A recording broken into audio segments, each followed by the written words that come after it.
The Book of Numbers, Chapter 1. A year after Israel's departure from Egypt, the Lord spoke to Moses in the tabernacle in the wilderness of Sinai. On the first day of the second month of that year, he said, "From the whole community of Israel, record the names of all the warriors by their clans and families. List all the men 20 years old or older who are able to go to war. You and Aaron must register the troops, and you will be assisted by one family leader from each tribe. These are the tribes and the names of the leaders who will assist you: Reuben, Elizur, son of Shedeur; Simeon, Shelumiel, son of Zurishaddai; Judah, Nahshon, son of Amminadab; Issachar, Nathanael, son of Zuar; Zebulun, Eliab, son of Helon; Ephraim, son of Joseph; Elishama, son of Ammihud; Manasseh, son of Joseph; Gamaliel, son of Pedahzur; Benjamin, Abidan, son of Gideoni; Dan, Ahiezer, son of Ammishabai; Asher, Pagiel, son of Ochran; Gad, Eliasath, son of Deuel; Naphtali, Ahira, son of Enan. These are the chosen leaders of the community, the leaders of their ancestral tribes, the heads of the clans of Israel. So Moses and Aaron called together these chosen leaders, and they assembled the whole community of Israel on that very day. All the people were registered according to their ancestry by their clans and families.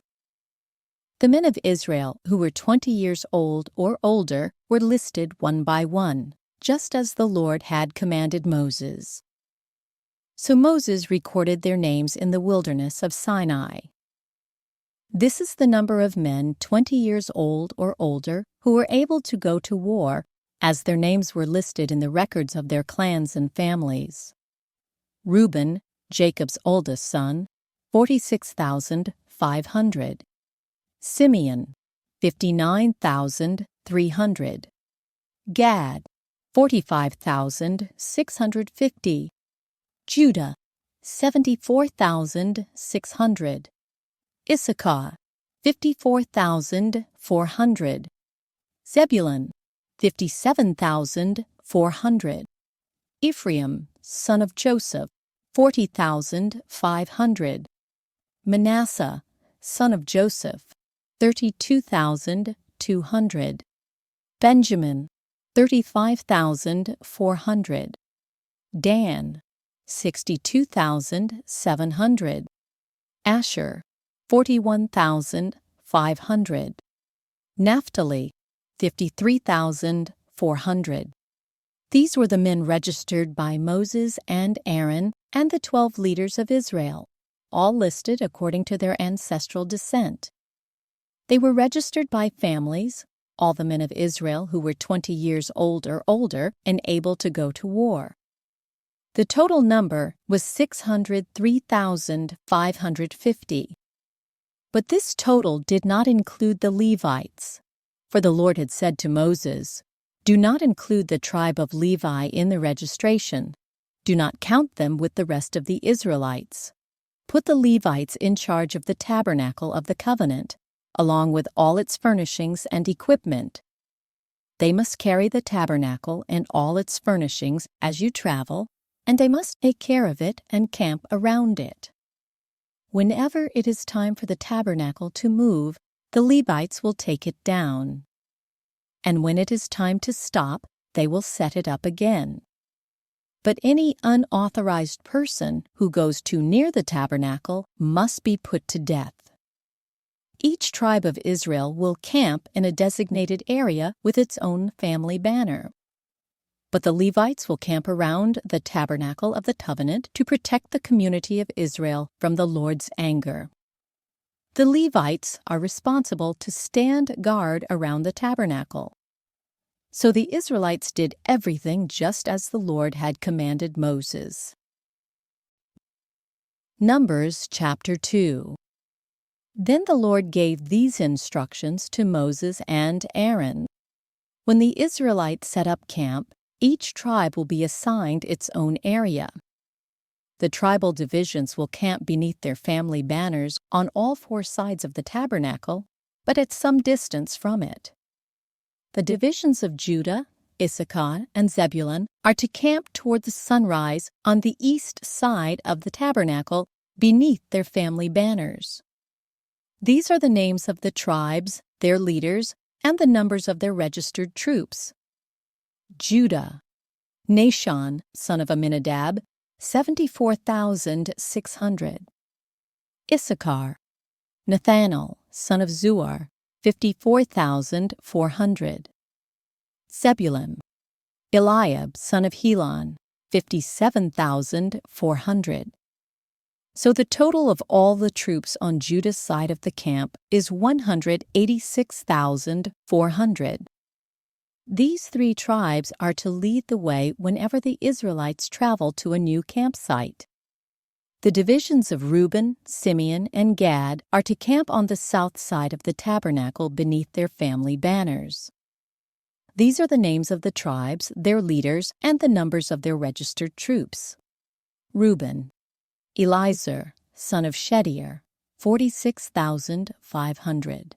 Simeon, Shelumiel, son of Jerushaddai, 59,300. Gad, Eliasath, son of Deuel, 45,650. So the total of all the troops on Reuben's side of the camp is 151,450. These three tribes will be second in line whenever the Israelites travel. Then the tabernacle, carried by the Levites, will set out from the middle of the camp. All the tribes are to travel in the same order that they camp, each in position under the appropriate family banner. The divisions of Ephraim, Manasseh, and Benjamin are to camp on the west side of the tabernacle beneath their family banners. These are the names of the tribes, their leaders, and the numbers of their registered troops. Ephraim, Elishama, son of Ammihud, 40,500. Manasseh, Gamaliel, son of Pedazur, 32,200. Benjamin, Abidan, son of Gideoni, 35,400. So the total of all the troops on Ephraim's side of the camp is 108,100. These three tribes will be third in line whenever the Israelites travel. The divisions of Dan, Asher, and Naphtali are to camp on the north side of the tabernacle beneath their family banners. These are the names of the tribes, their leaders, and the numbers of their registered troops. Dan, Ahiezer, son of Ammishaddai, 62,700. Asher, Pagiel, son of Ochran, 41,500. Naphtali, Ahira, son of Enan, 53,400. So the total of all the troops on Dan's side of the camp is 157,600. These three tribes will be lost, marching under their banners whenever the Israelites travel. In summary, the troops of Israel listed by their families totaled 603,550. But as the Lord had commanded, the Levites were not included in this registration. So the people of Israel did everything as the Lord had commanded Moses. Each clan and family set up camp and marched under their banners exactly as the Lord had instructed them. Numbers chapter 3. This is the family line of Aaron and Moses as it was recorded when the Lord spoke to Moses on Mount Sinai. The names of Aaron's sons were Nadab, the oldest, Abihu, Eleazar, and Ithamar. These sons of Aaron were anointed and ordained to minister as priests. But Nadab and Abihu died in the Lord's presence in the wilderness of Sinai when they burned before the Lord the wrong kind of fire, different than he had commanded. Since they had no sons, This left only Eleazar and Ithamar to serve as priests with their father Aaron. Then the Lord said to Moses, "Call forward the tribe of Levi, and present them to Aaron the priest to serve as his assistants. They will serve Aaron and the whole community, performing their sacred duties in and around the tabernacle. They will also maintain all the furnishings of the sacred tent, serving in the tabernacle on behalf of all the Israelites. Assign the Levites to Aaron and his sons. They have been given from among all the people of Israel to serve as their assistants. Appoint Aaron and his sons to carry out the duties of the priesthood. But any unauthorized person who goes too near the sanctuary must be put to death." And the Lord said to Moses, "Look, I have chosen the Levites from among the Israelites to serve as substitutes for all the firstborn sons of the people of Israel. The Levites belong to me, for all the firstborn males are mine. On the day I struck down all the firstborn sons of the Egyptians, I set apart for myself all the firstborn in Israel, both of people and of animals. They are mine. I am the Lord." The Lord spoke again to Moses in the wilderness of Sinai.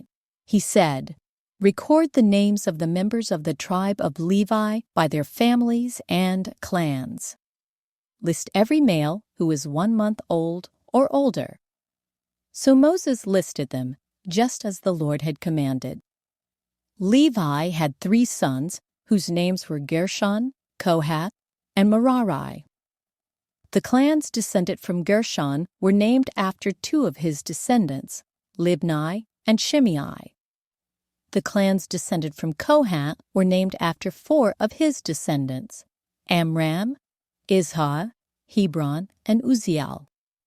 The clans descended from Merari were named after 2 of his descendants, Mawai and Mushai. These were the Levite clans listed according to their family groups. The descendants of Gershon were composed of the clans descended from Libni and Shimei. There were 7,500 males 1 month old or older among these Gershonite clans. They were assigned the area to the west of the tabernacle for their camp. The leader of the Gershonite clans was Eliasaph, son of Lael.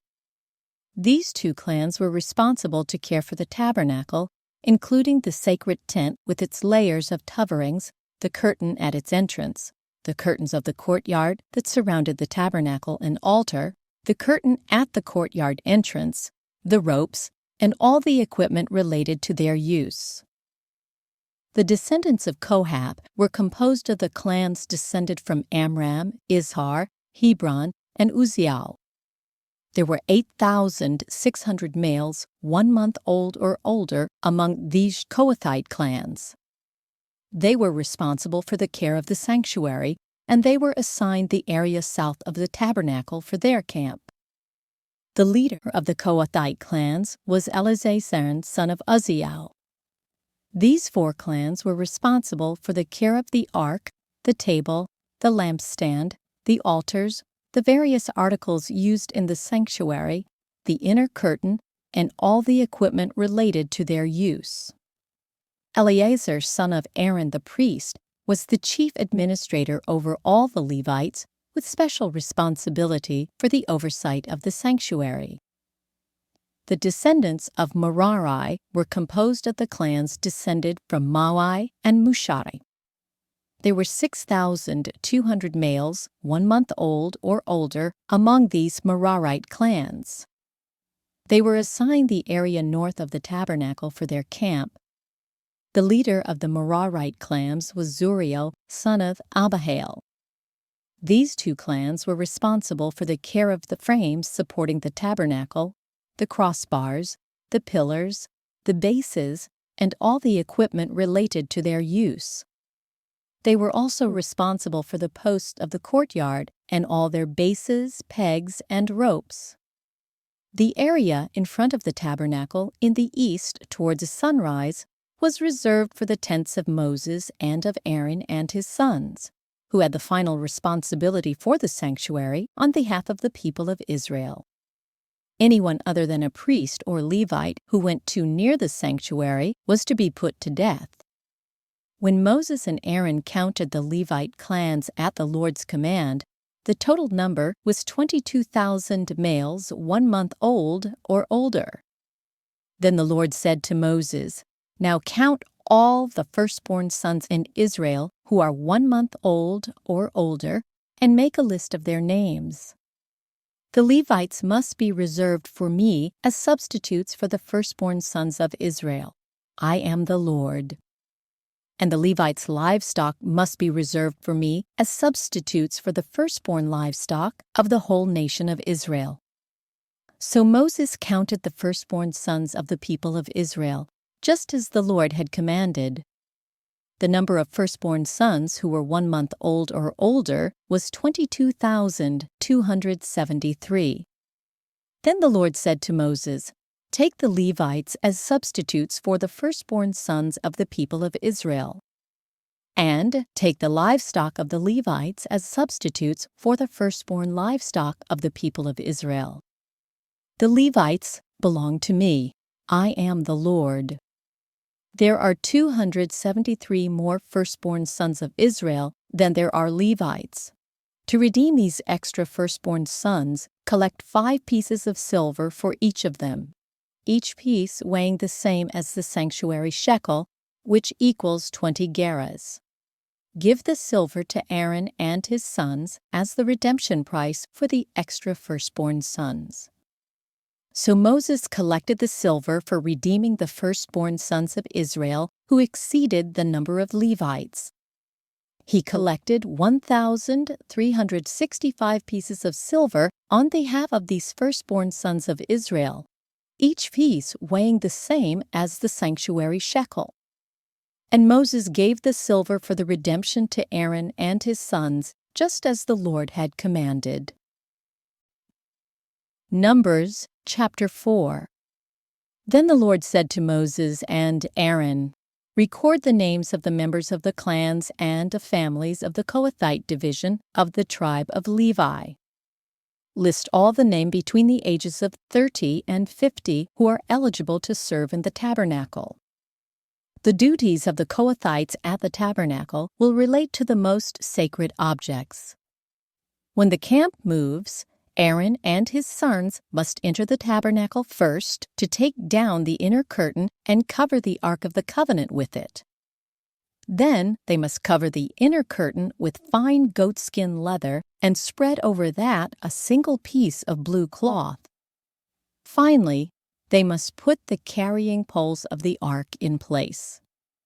Next, they must spread a blue cloth over the table where the bread of the presence is displayed, and on the cloth they will place the bowls, ladles, jars, pitchers, and the special bread. They must spread a scarlet cloth over all of this, and finally a covering of fine goatskin leather on top of the scarlet cloth. Then they must insert the carrying poles into the table. Next, they must cover the lampstand with a blue cloth along with its lamps, lamp snuffers, trays, and special jars of olive oil. Then they must cover the lampstand and its accessories with fine goatskin leather and place the bundle on a carrying frame. Next, they must spread a blue cloth over the gold incense altar and cover this cloth with fine goatskin leather. Then they must attach the carrying poles to the altar. They must take all the remaining furnishings of the sanctuary and wrap them in a blue cloth, cover them with fine goatskin leather, and place them on the carrying frame. They must remove the ashes from the altar for sacrifices and cover the altar with a purple cloth. All the altar utensils, the fire pans, neat forks, shovels, basins, and all the containers must be placed on the cloth, and a covering of fine goatskin leather must be spread over them. Finally, they must put the carrying poles in place. The camp will be ready to move when Aaron and his sons have finished covering the sanctuary and all the sacred articles. The Kohathites will come and carry these things to the next destination. But they must not touch the sacred objects, or they will die. So these are the things from the tabernacle that the Kohathites must carry. Eleazar, son of Aaron the priest, will be responsible for the oil of the lampstand, the fragrant incense, the daily grain offering, and the anointing oil. In fact, Eleazar will be responsible for the entire tabernacle and everything in it, including the sanctuary and its furnishings. Then the Lord said to Moses and Aaron, "Do not let the Kohathite clans be destroyed from among the Levites. This is what you must do so they will live and not die when they approach the most sacred objects. Aaron and his sons must always go in with them and assign a specific duty or load to each person. The Kohathites must never enter the sanctuary to look at the sacred objects for even a moment, or they will die." And the Lord said to Moses, "Record the names of the members of the clans and families of the Gershonite division of the tribe of Levi. List all the men between the ages of 30 and 50 who are eligible to serve in the tabernacle. These Gershonite clans will be responsible for general service and carrying loads. They must carry the curtains of the tabernacle itself with its coverings, the outer covering of fine goatskin leather, and the curtain for the tabernacle entrance.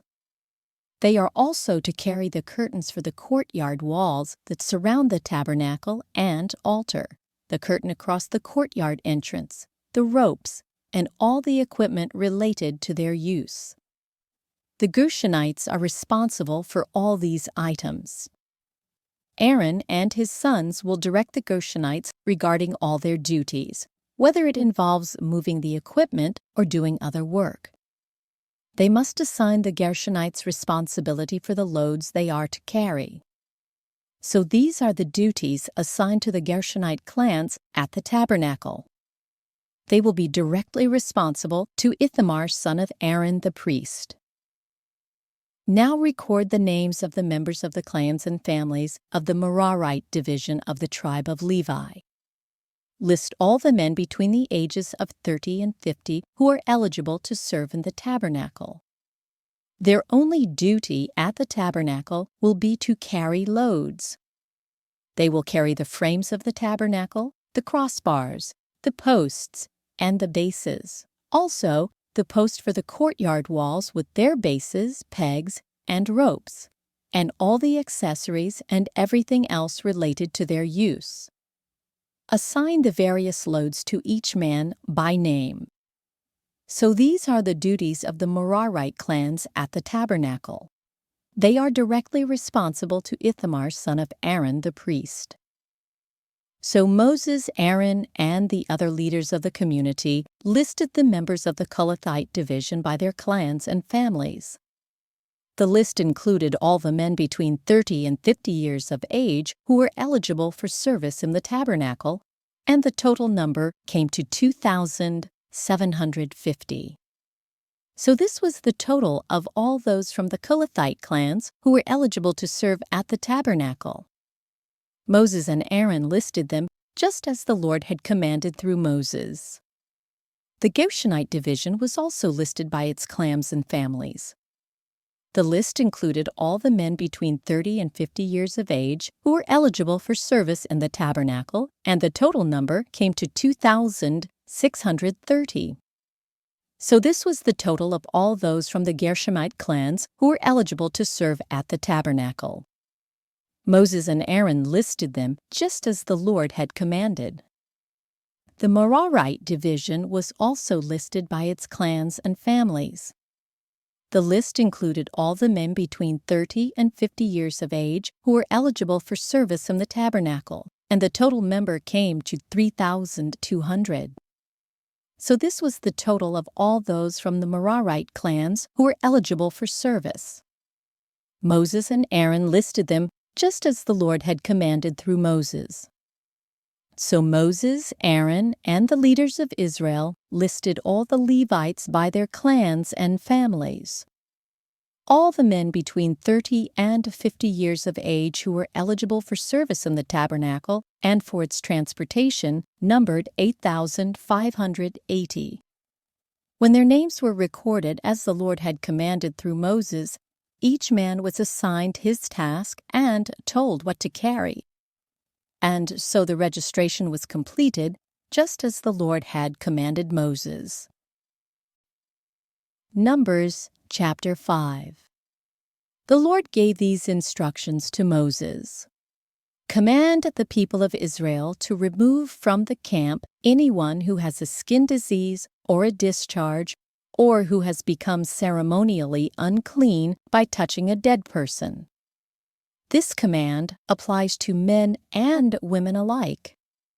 Remove them so they will not defile the camp in which I live among them. So the Israelites did as the Lord had commanded Moses and removed such people from the camp. Then the Lord said to Moses, "Give the following instructions to the people of Israel. If any of the people, men or women, betray the Lord by doing wrong to another person, they are guilty. They must confess their sin and make full restitution for what they have done, adding an additional 20% and returning it to the person who was wronged. But if the person who was wronged is dead and there are no near relatives to whom restitution can be made, the payment belongs to the Lord and must be given to the priest. Those who are guilty must also bring a ram as a sacrifice, and they will be purified and made right with the Lord. All the sacred offerings that the Israelites bring to a priest will belong to him. Each priest may keep all the sacred donations that he receives." And the Lord said to Moses, "Give the following instructions to the people of Israel. Suppose a man's wife goes astray and she is unfaithful to her husband and has sex with another man, but neither her husband nor anyone else knows about it. She has defiled herself, even though there was no witness and she was not caught in the act. If her husband becomes jealous and is suspicious of his wife and needs to know whether or not she has defiled herself, the husband must bring his wife to the priest. He must also bring an offering of 2 quarts of barley flour to be presented on her behalf. Do not mix it with olive oil or frankincense, for it is a jealousy offering, an offering to prove whether or not she is guilty. The priest will then present her to stand trial before the Lord. He must take some holy water in a clay jar and pour into it dust he has taken from the tabernacle floor. When the priest has presented the woman before the Lord, he must unbind her hair and place in her hands the offering of proof, the jealousy offering, to determine whether her husband's suspicions are justified. The priest will stand before her, holding the jar of bitter water that brings a curse to those who are guilty. The priest will then put the woman under oath and say to her, "If no other man has had sex with you, and you have not gone astray and defiled yourself while under your husband's authority, may you be immune from the effects of this bitter water that brings on the curse. But if you have gone astray by being unfaithful to your husband, and have defiled yourself by having sex with another man, at this point the priest must put the woman under oath by saying, 'May the people know that the Lord's curse is upon you when he makes you infertile, causing your womb to shrivel and your abdomen to swell. Now may this water that brings the curse enter your body and cause your abdomen to swell and your womb to shrivel.' And the woman will be required to say, 'Yes, let it be so.' And the priest will write these curses on a piece of leather and wash them off into the bitter water. He will make the woman drink the bitter water that brings on the curse. When the water enters her body, it will cause bitter suffering if she is guilty. The priest will take the jealousy offering from the woman's hand, lift it up before the Lord, and carry it to the altar. He will take a handful of the flour as a token portion and burn it on the altar, and he will require the woman to drink the water. If she has defiled herself by being unfaithful to her husband, the water that brings on the curse will cause bitter suffering. Her abdomen will swell, and her womb will shrink, and her name will become a curse among her people. But if she has not defiled herself and is pure, then she will be unharmed and will still be able to have children. This is the ritual law for dealing with suspicion. If a woman goes astray and defiles herself while under her husband's authority, or if a man becomes jealous and is suspicious that his wife has been unfaithful, the husband must present his wife before the Lord, and the priest will apply this entire ritual law to her. The husband will be innocent of any guilt in this matter, but his wife will be held accountable for her sin. Numbers chapter 6. Then the Lord said to Moses, "Give the following instructions to the people of Israel. If any of the people, either men or women, take the special vow of a Nazirite, setting themselves apart to the Lord in a special way, they must give up wine and other alcoholic drinks. They must not use vinegar made from wine or from other alcoholic drinks. They must not drink fresh grape juice, and they must not eat grapes or raisins. As long as they are bound by their Nazirite vow, they are not allowed to eat or drink anything that comes from a grapevine, not even the grape seeds or skins. They must never cut their hair throughout the time of their vow, for they are holy and set apart to the Lord. Until the time of their vow has been fulfilled, they must let their hair grow long, and they must not go near a dead body during the entire period of their vow to the Lord.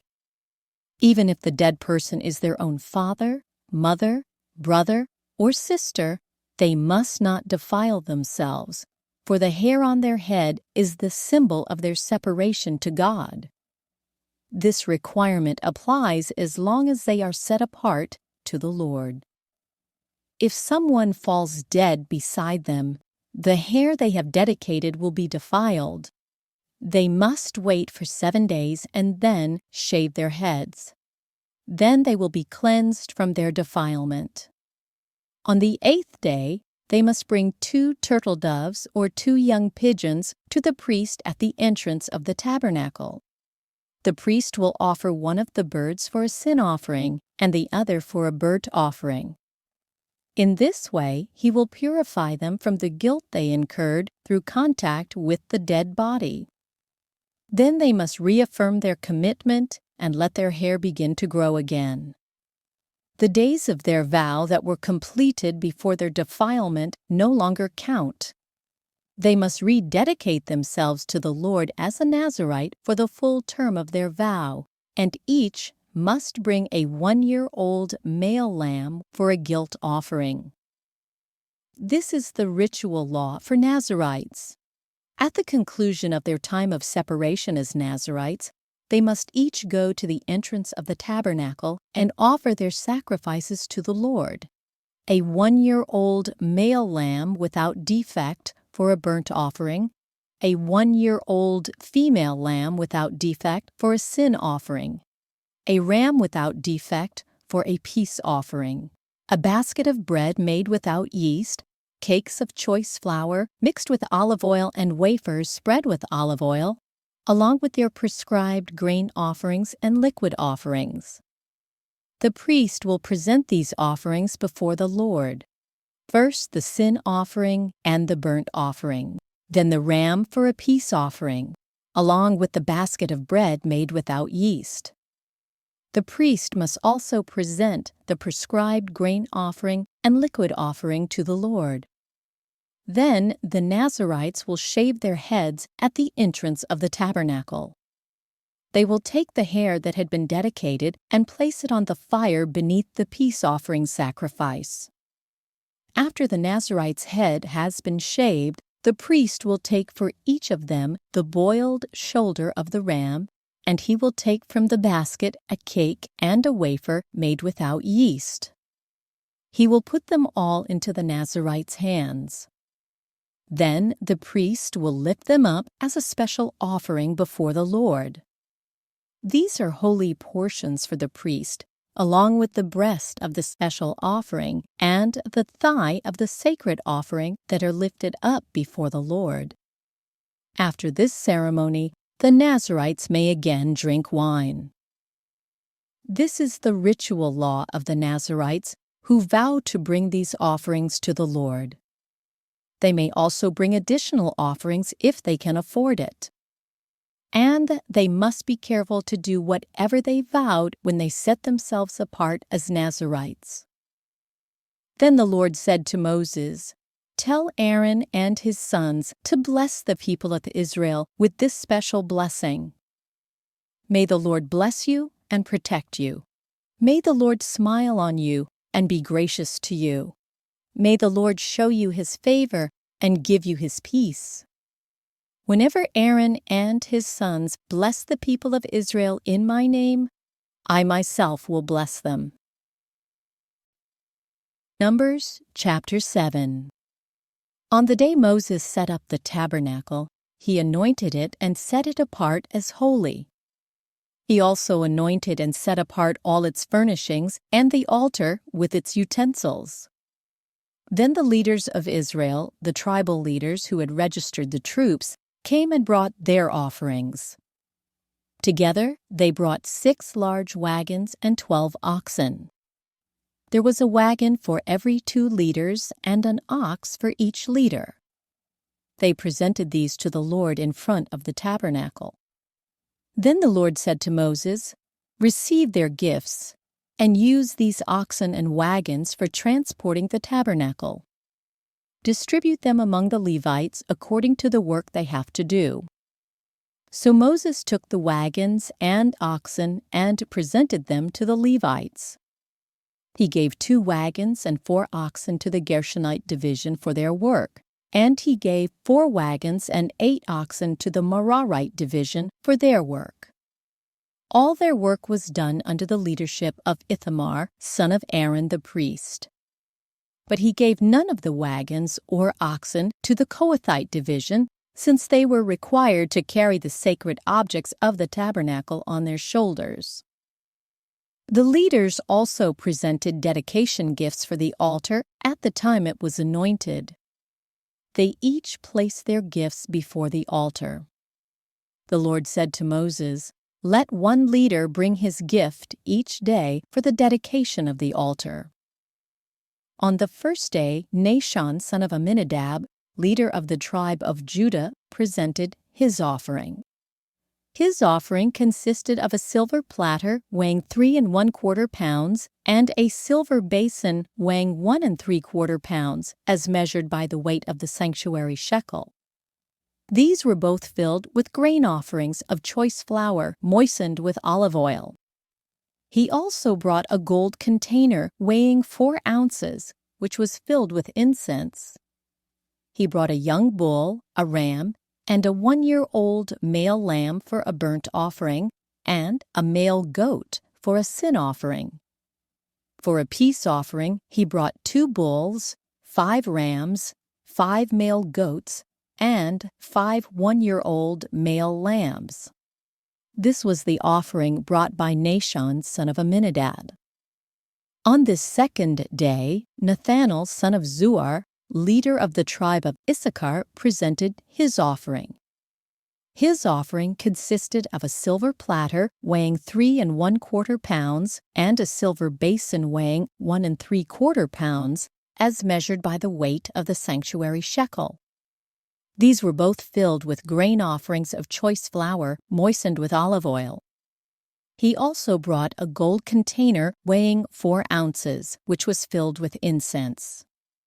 He brought a young bull, a ram, and a 1-year-old male lamb for a burnt offering, and a male goat for a sin offering.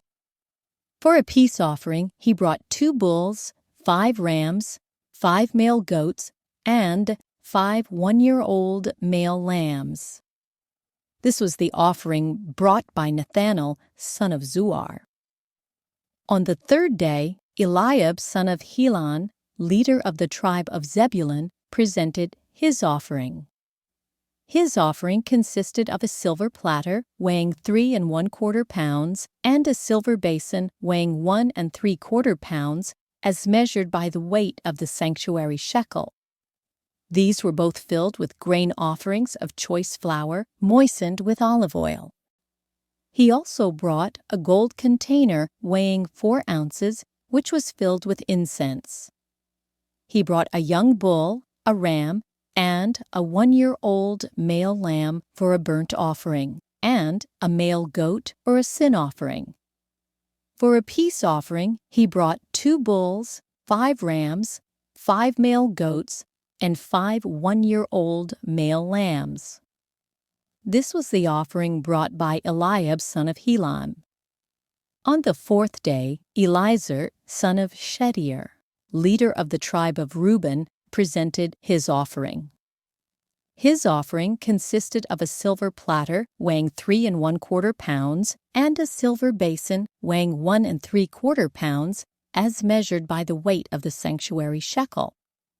These were both filled with grain offerings of choice flour moistened with olive oil. He also brought a gold container weighing 4 ounces, which was filled with incense.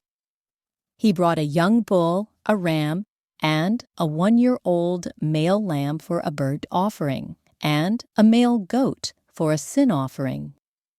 For a peace offering, he brought 2 bulls, 5 rams, 5 male goats, and 5 1-year-old male lambs.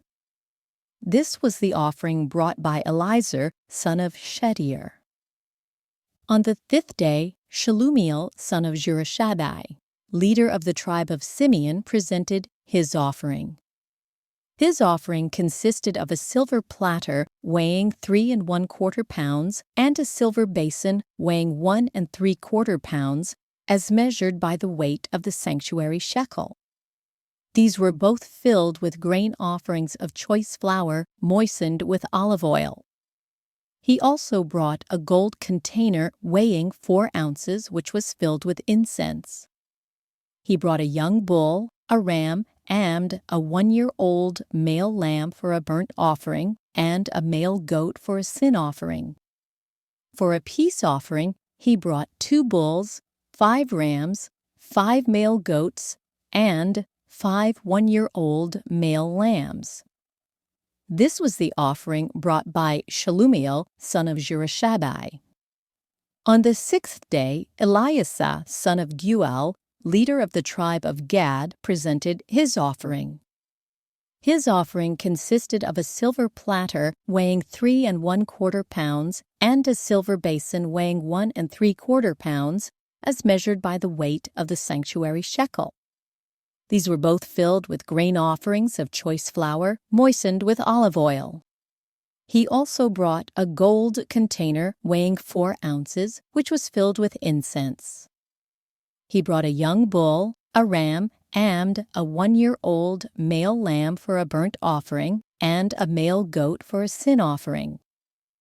For a peace offering, he brought 2 bulls, 5 rams, 5 male goats, and 5 1-year-old male lambs. This was the offering brought by Eliasaph son of Deuel. On the 7th day, Elishama son of Ammihud, leader of the tribe of Ephraim, presented his offering.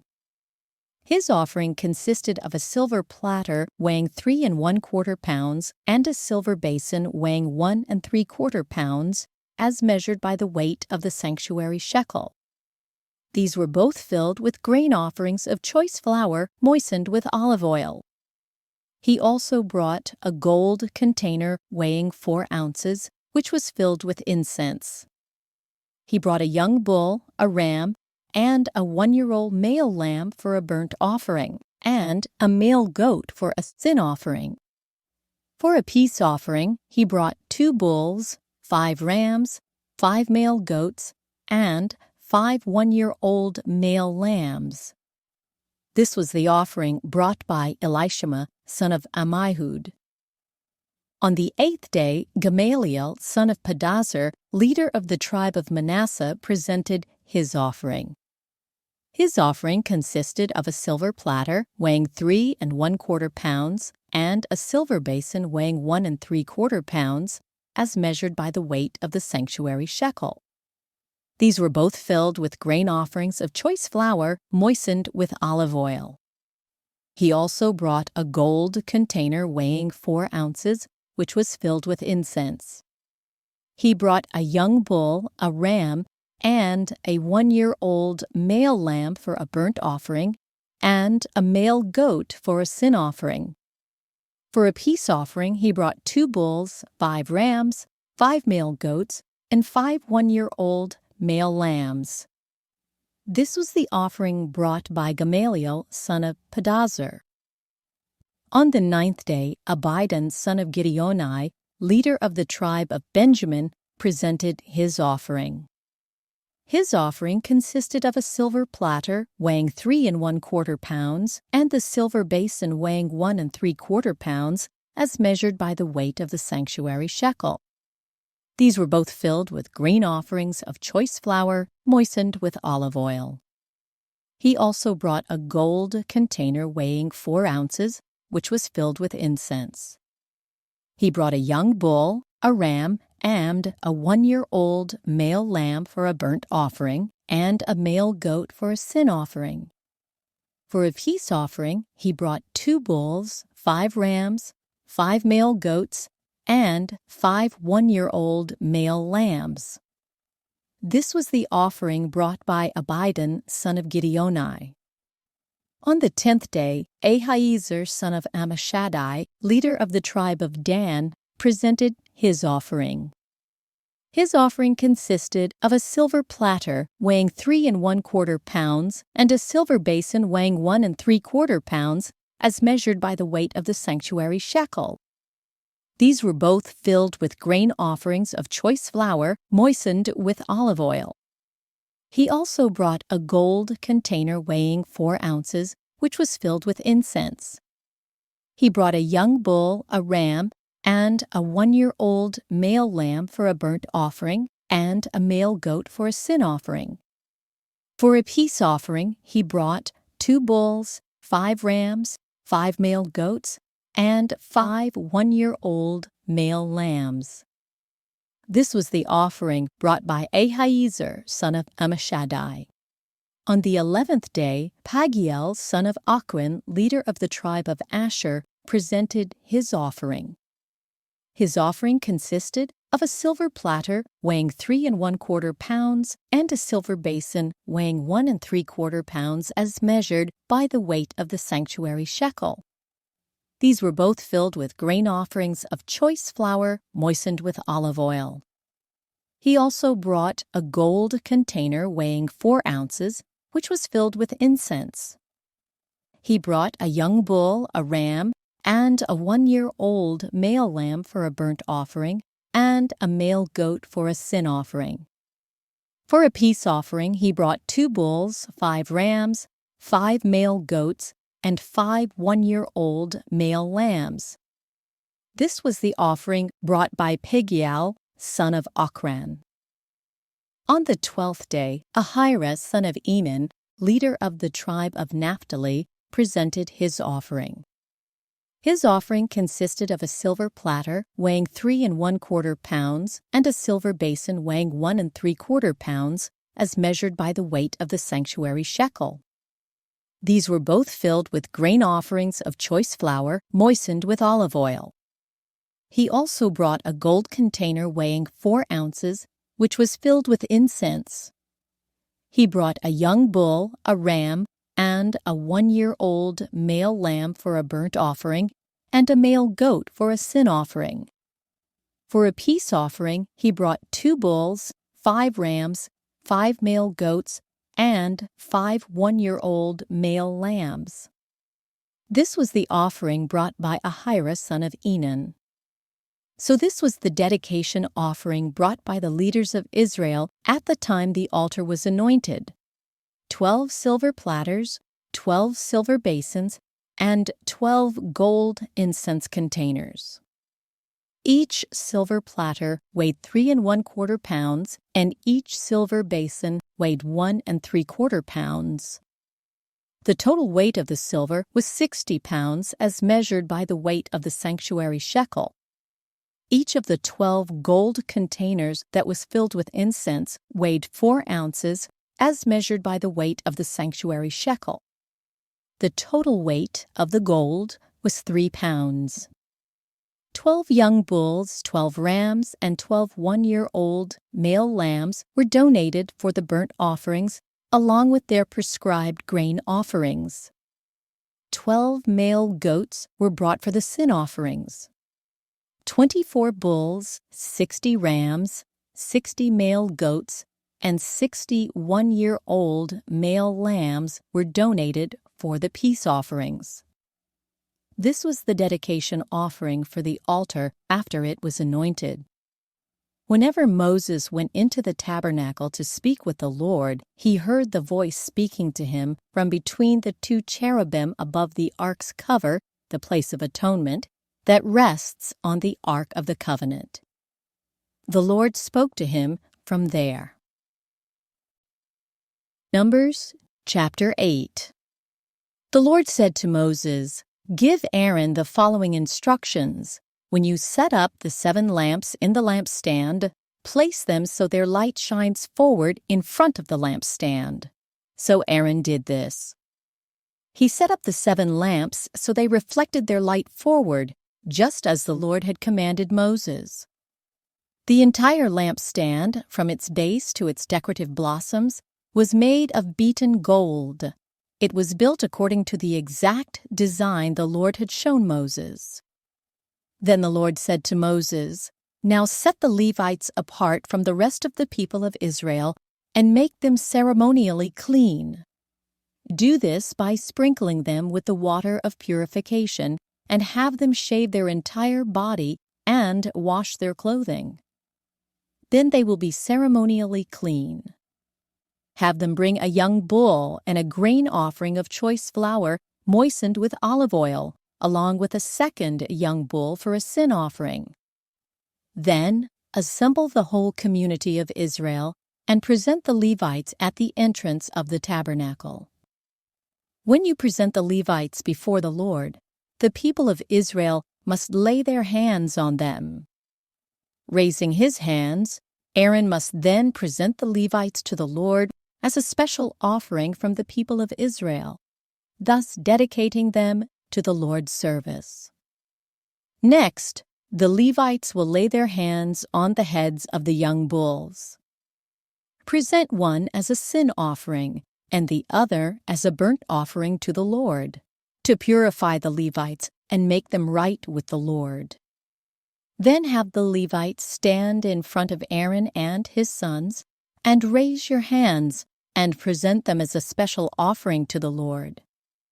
In this way, you will set the Levites apart from the rest of the people of Israel, and the Levites will belong to me. After this, they may go into the tabernacle to do their work, because you have purified them and presented them as a special offering. Of all the people of Israel, the Levites are reserved for me. I have claimed them for myself in place of all the firstborn sons of the Israelites. I have taken the Levites as their substitutes. For all the firstborn males among the people of Israel are mine, both of people and of animals. I set them apart for myself on the day I struck down all the firstborn sons of the Egyptians. Yes, I have claimed the Levites in place of all the firstborn sons of Israel. And of all the Israelites, I have assigned the Levites to Aaron and his sons. They will serve in the tabernacle on behalf of the Israelites and make sacrifices to purify the people, so no plague will strike them when they approach the sanctuary. So Moses, Aaron, and the whole community of Israel dedicated the Levites, carefully following all the Lord's instructions to Moses. The Levites purified themselves from sin and washed their clothes, and Aaron lifted them up and presented them to the Lord as a special offering.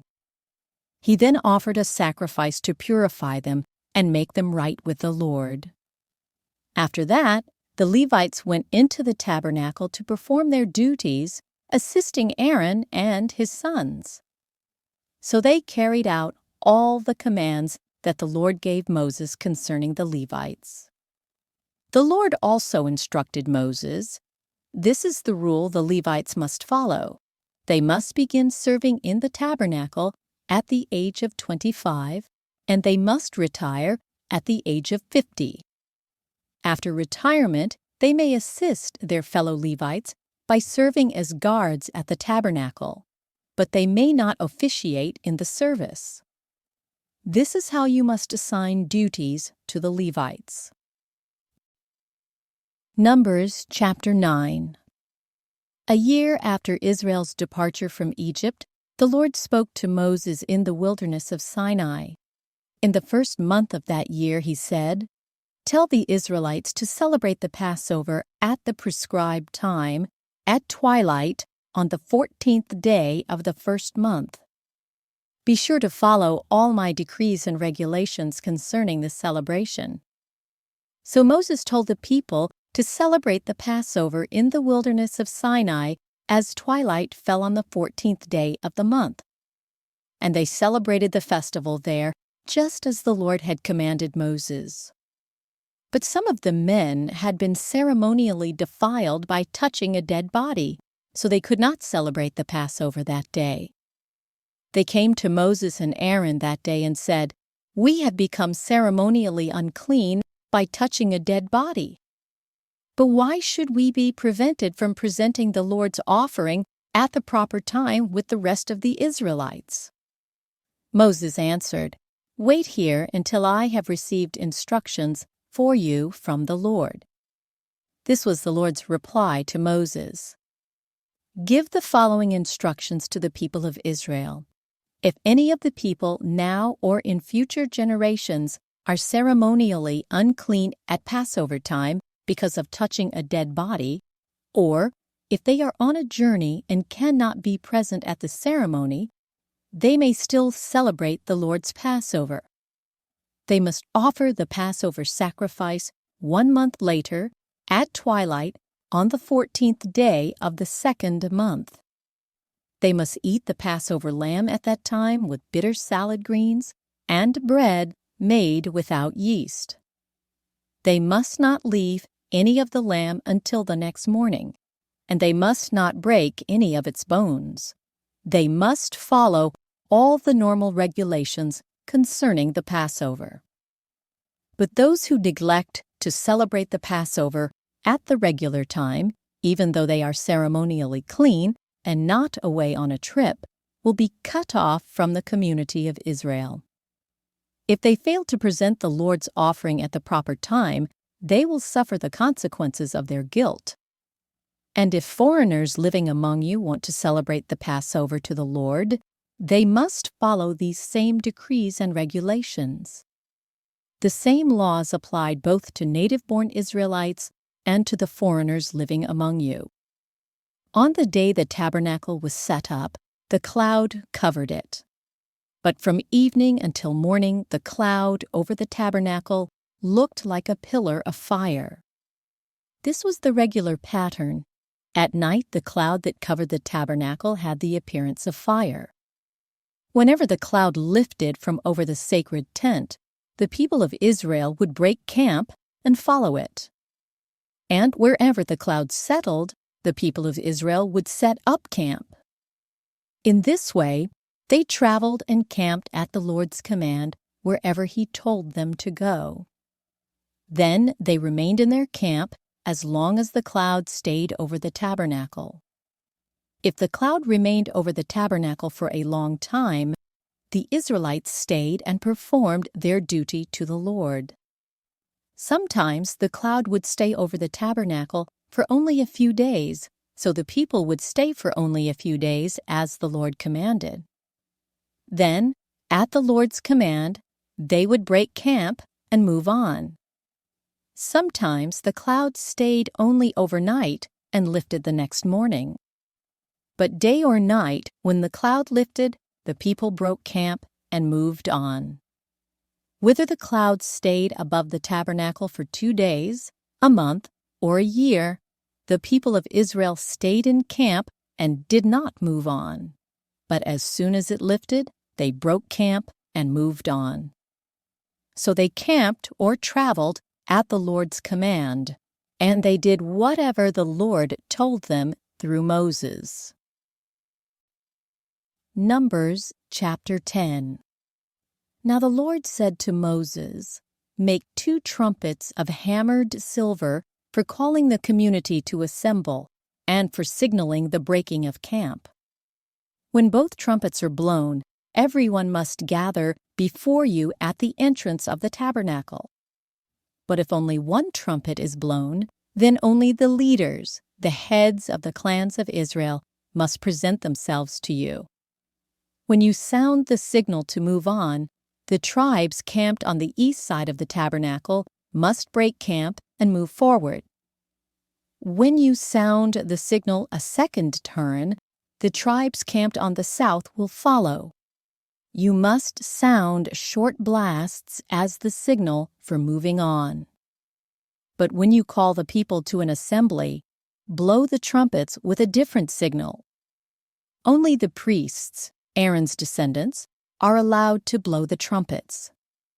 This is a permanent law for you to be observed from generation to generation. When you arrive in your own land and go to war against your enemies who attack you, sound the alarm with the trumpets. Then the Lord your God will remember you and rescue you from your enemies. Blow the trumpets in times of gladness, too, sounding them at your annual festivals and at the beginning of each month. And blow the trumpets over your burnt offerings and peace offerings. The trumpets will remind your God of his covenant with you. I am the Lord your God. In the 2nd year after Israel's departure from Egypt, on the 20th day of the 2nd month, the cloud lifted from the tabernacle of the covenant. So the Israelites set out from the wilderness of Sinai and traveled on from place to place until the cloud stopped in the wilderness of Paran. When the people set out for the first time, following the instructions the Lord had given through Moses, Judah's troops led the way. They marched behind their banner, and their leader was Nahshon, son of Amminadab. They were joined by the troops of the tribe of Issachar, led by Nathanael, son of Zuar, and the troops of the tribe of Zebulun, led by Eliab, son of Helon. Then the tabernacle was taken down, and the Gershonite and the Merarite divisions of the Levites were next in the line of march, carrying the tabernacle with them. Reuben's troops went next, marching behind their banner. Their leader was Elizur, son of Shedeur. They were joined by the troops of the tribe of Simeon, led by Shelumiel, son of Zurishaddai, and the troops of the tribe of Gad, led by Eliasaph, son of Guel. Next came the Kohathite division of the Levites, carrying the sacred objects from the tabernacle. Before they arrived at the next camp, the tabernacle would already be set up at its new location. Ephraim's troops went next, marching behind their banner. Their leader was Elishama, son of Ammihud. They were joined by the troops of the tribe of Manasseh, led by Gamaliel, son of Pedazur, and the troops of the tribe of Benjamin, led by Abidan, son of Gideoni. Dan's troops went last, marching behind their banner and serving as the rear guard for all the tribal camps. Their leader was Ahiezer, son of Ammishaddai. They were joined by the troops of the tribe of Asher, led by Pagiel, son of Ochran, and the troops of the tribe of Naphtali, led by Ahira, son of Enan. This was the order in which the Israelites marched, division by division. One day, Moses said to his brother-in-law Hobab, son of Ruel, the Midianite, "We are on our way to the place the Lord promised us, for he said, 'I will give it to you.' Come with us, and we will treat you well, for the Lord has promised wonderful blessings for Israel." But Hobab replied, "No, I will not go. I must return to my own land and family." "Please don't leave us," Moses pleaded. "You know the places in the wilderness where we should camp. Come, be our guide. If you do, we'll share with you all the blessings the Lord gives us." They marched for 3 days after leaving the mountain of the Lord, with the ark of the Lord's covenant moving ahead of them to show them where to stop and rest. As they moved on each day, the cloud of the Lord hovered over them, and whenever the ark set out, Moses would shout, "Arise, O Lord, and let your enemies be scattered. Let them flee before you." And when the ark was set down, he would say, "Return, O Lord, to the countless thousands of Israel." Numbers chapter 11. Soon the people began to complain about their hardship, and the Lord heard everything they said. Then the Lord's anger blazed against them, and he sent a fire to rage among them, and he destroyed some of the people in the outskirts of the camp. Then the people screamed to Moses for help, and when he prayed to the Lord, the fire stopped. After that, the area was known as Taberah, which means the place of burning, because fire from the Lord had burned among them there.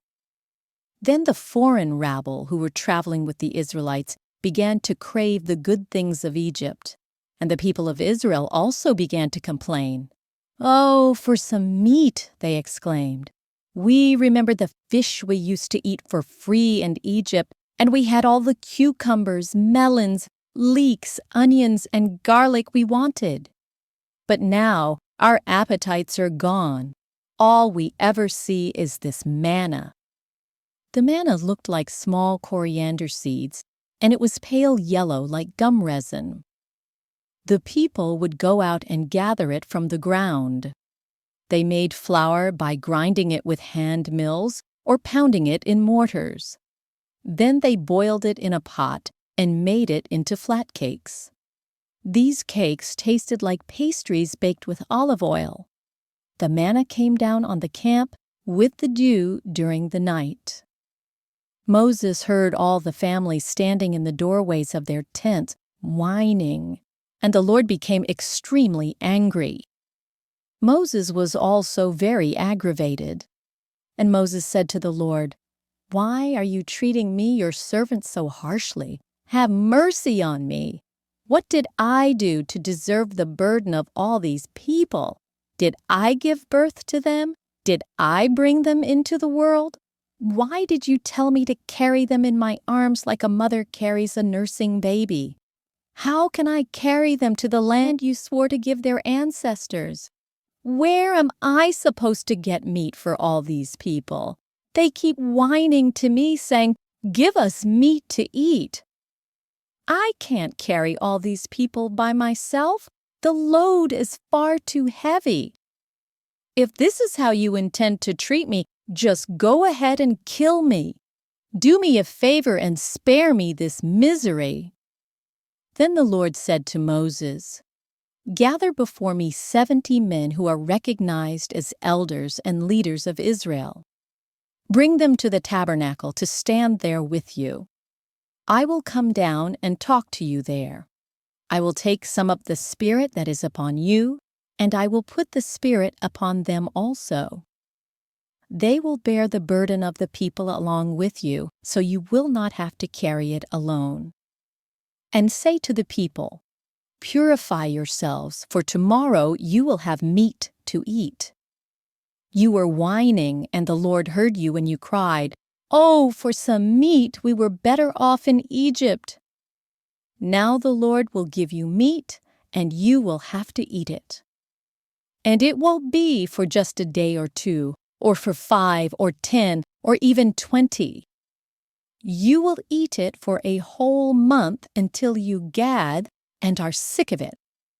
For you have rejected the Lord who is here among you, and you have whined to him, saying, 'Why did we ever leave Egypt?'" But Moses responded to the Lord, There are 600,000 foot soldiers here with me, and yet you say, I will give them meat for a whole month. Even if we butchered all our flocks and herds, would that satisfy them? Even if we caught all the fish in the sea, would that be enough? Then the Lord said to Moses, Has my arm lost its power? Now you will see whether or not my word comes true. So Moses went out and reported the Lord's words to the people. He gathered the 70 elders and stationed them around the tabernacle. And the Lord came down in the cloud and spoke to Moses. Then he gave the 70 elders the same spirit that was upon Moses. And when the Spirit rested upon them, they prophesied. But this never happened again. 2 men, Eldad and Medad, had stayed behind in the camp. They were listed among the elders, but they had not gone out to the tabernacle. Yet the Spirit rested upon them as well, so they prophesied there in the camp. A young man ran and reported to Moses, Eldad and Medad are prophesying in the camp.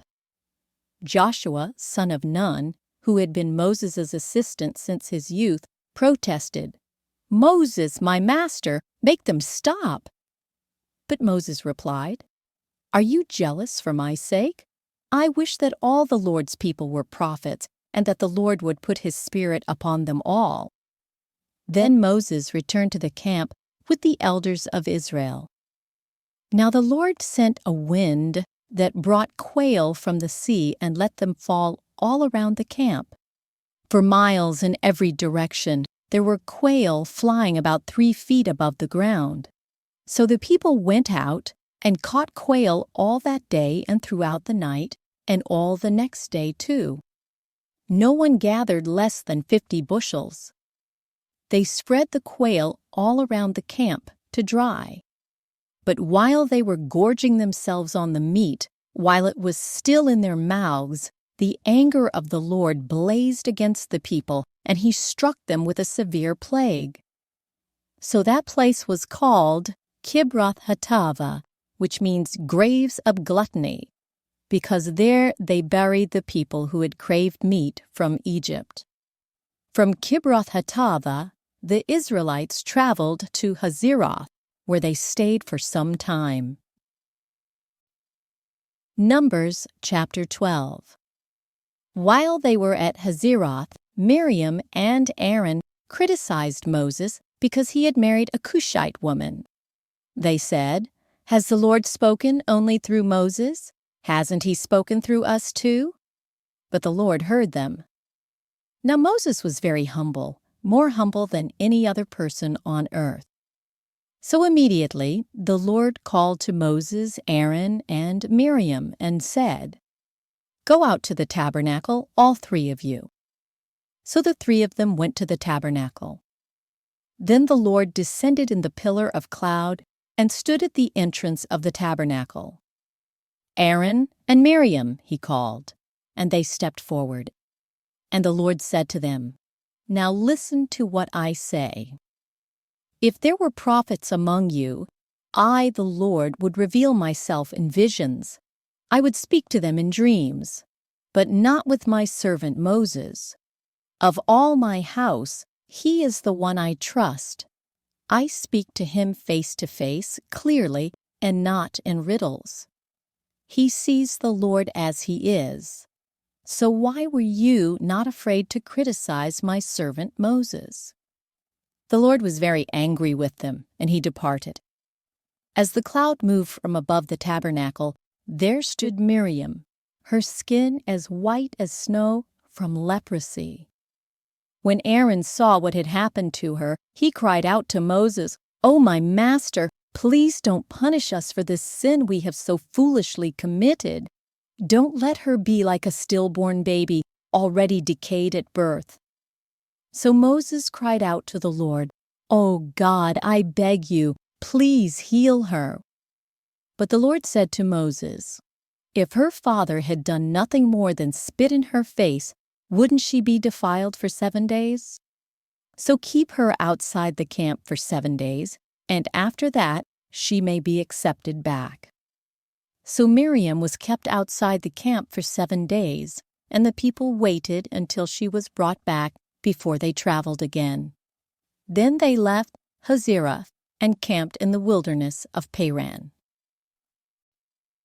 Numbers chapter 13. The Lord now said to Moses, "Send out men to explore the land of Canaan, the land I am giving to the Israelites. Send 1 leader from each of the 12 ancestral tribes." So Moses did as the Lord commanded him.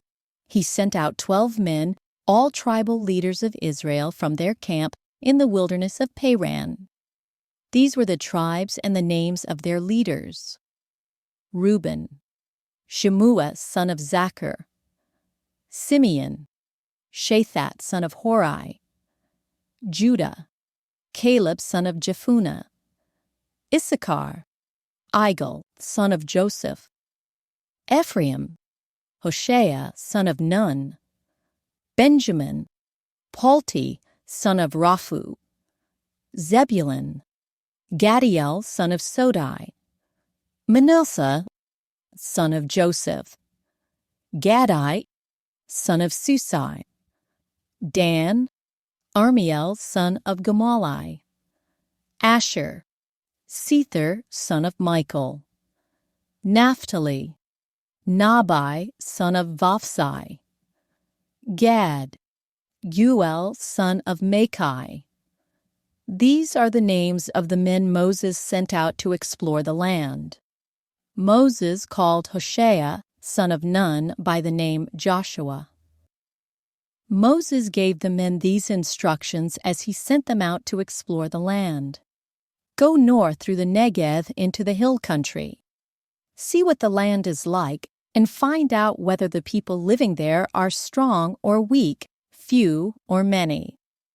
See what kind of land they live in. Is it good or bad? Do their towns have walls, or are they unprotected like open camps? Is the soil fertile or poor? Are there many trees? Do your best to bring back samples of the crops you see." It happened to be the season for harvesting the first ripe grapes.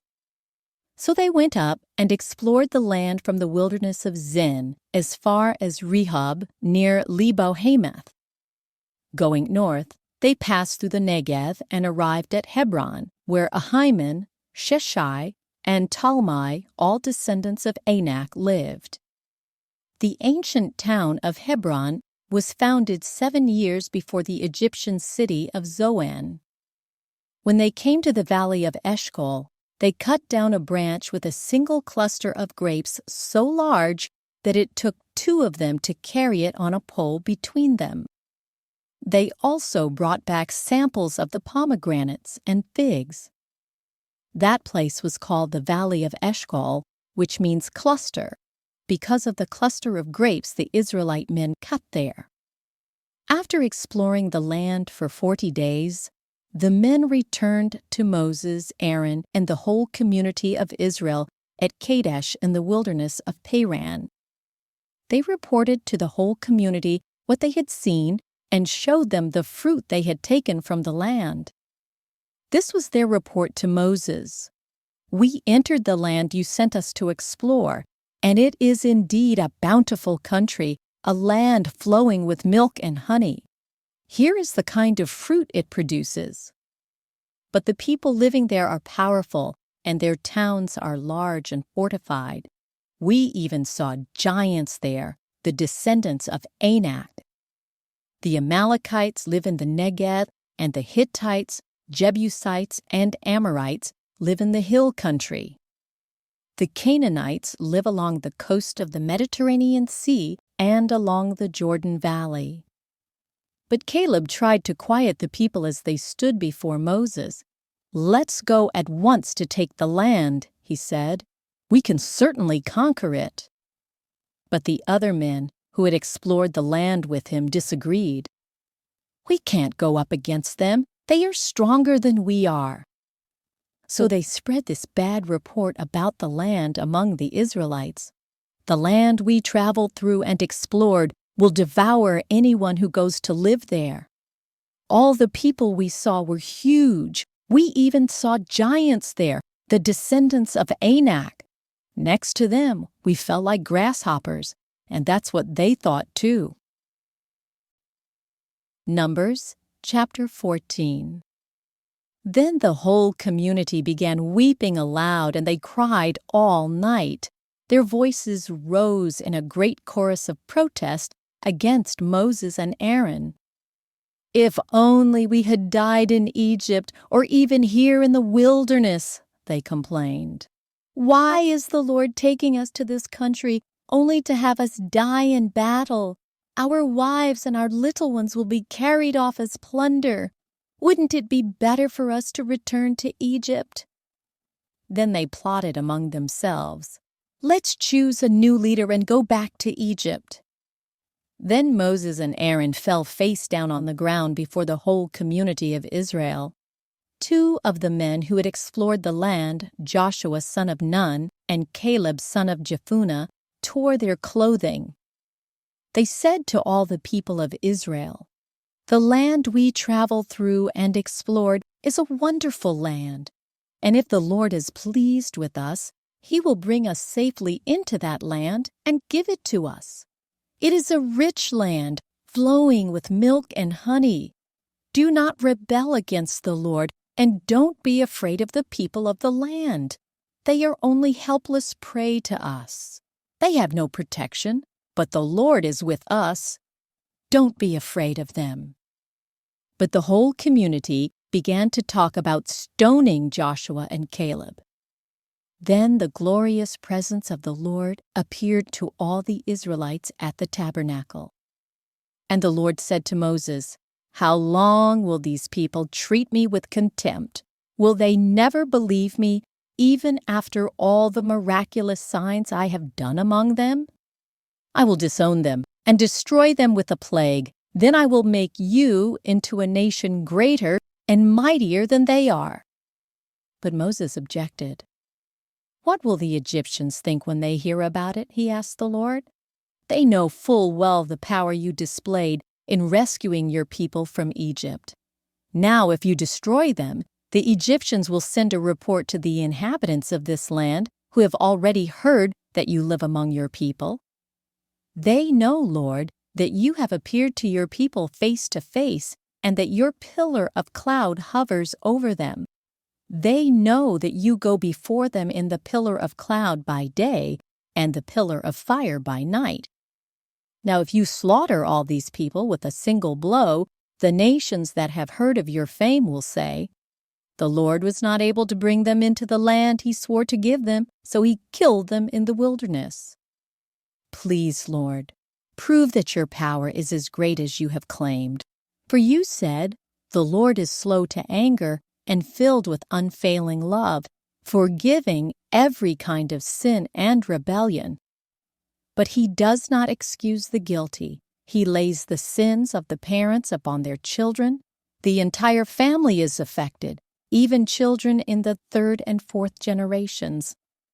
In keeping with your magnificent, unfailing love, please pardon the sins of this people, just as you have forgiven them ever since they left Egypt." Then the Lord said, "I will pardon them as you have requested, but as surely as I live, and as surely as the earth is filled with the Lord's glory, not one of these people will ever enter that land. They have all seen my glorious presence and the miraculous signs I performed, both in Egypt and in the wilderness, but again and again they have tested me by refusing to listen to my voice. They will never even see the land I swore to give their ancestors. None of those who have treated me with contempt will ever see it. But my servant Caleb has a different attitude than the others have. He has remained loyal to me, so I will bring him into the land he explored.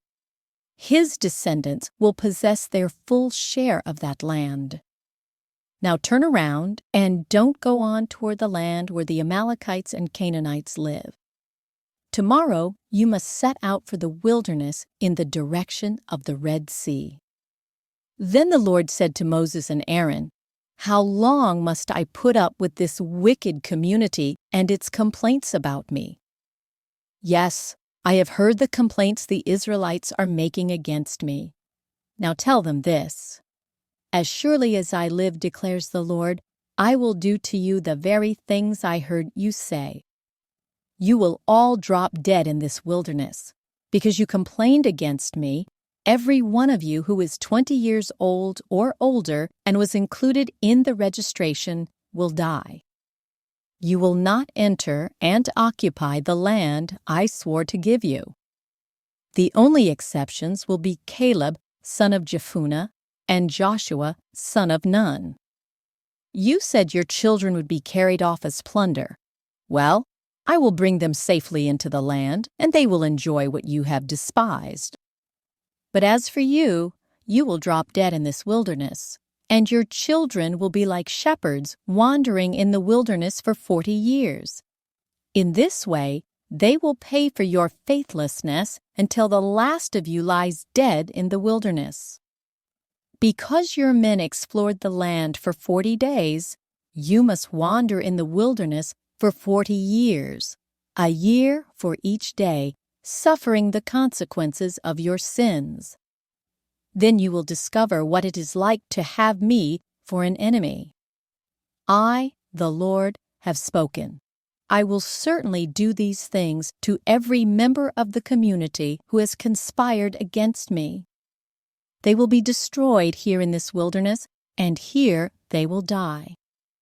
The 10 men Moses had sent to explore the land, the ones who incited rebellion against the Lord with their bad report, were struck dead with a plague before the Lord.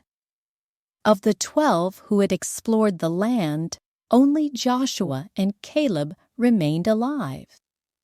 When Moses reported the Lord's words to all the Israelites, the people were filled with grief. Then they got up early the next morning and went to the top of the range of hills. "Let's go," they said. "We realize that we have sinned, but now we are ready to enter the land the Lord has promised us." But Moses said, "Why are you now disobeying the Lord's orders to return to the wilderness? It won't work. Do not go up into the land now. You will only be crushed by your enemies because the Lord is not with you. When you face the Amalekites and Canaanites in battle, you will be slaughtered. The Lord will abandon you because you have abandoned the Lord." But the people defiantly pushed ahead toward the hill country, even though neither Moses nor the Ark of the Lord's covenant left the camp. Then the Amalekites and the Canaanites who lived in those hills came down and attacked them and chased them back as far as Hormah. Numbers chapter 15. Then the Lord told Moses, "Give the following instructions to the people of Israel. When you finally settle in the land I am giving you, you will offer special gifts as a pleasing aroma to the Lord.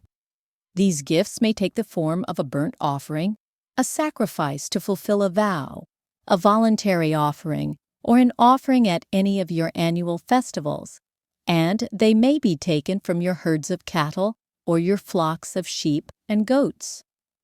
When you present these offerings, you must also give the Lord a grain offering of 2 quarts of choice flour mixed with 1 quart of olive oil.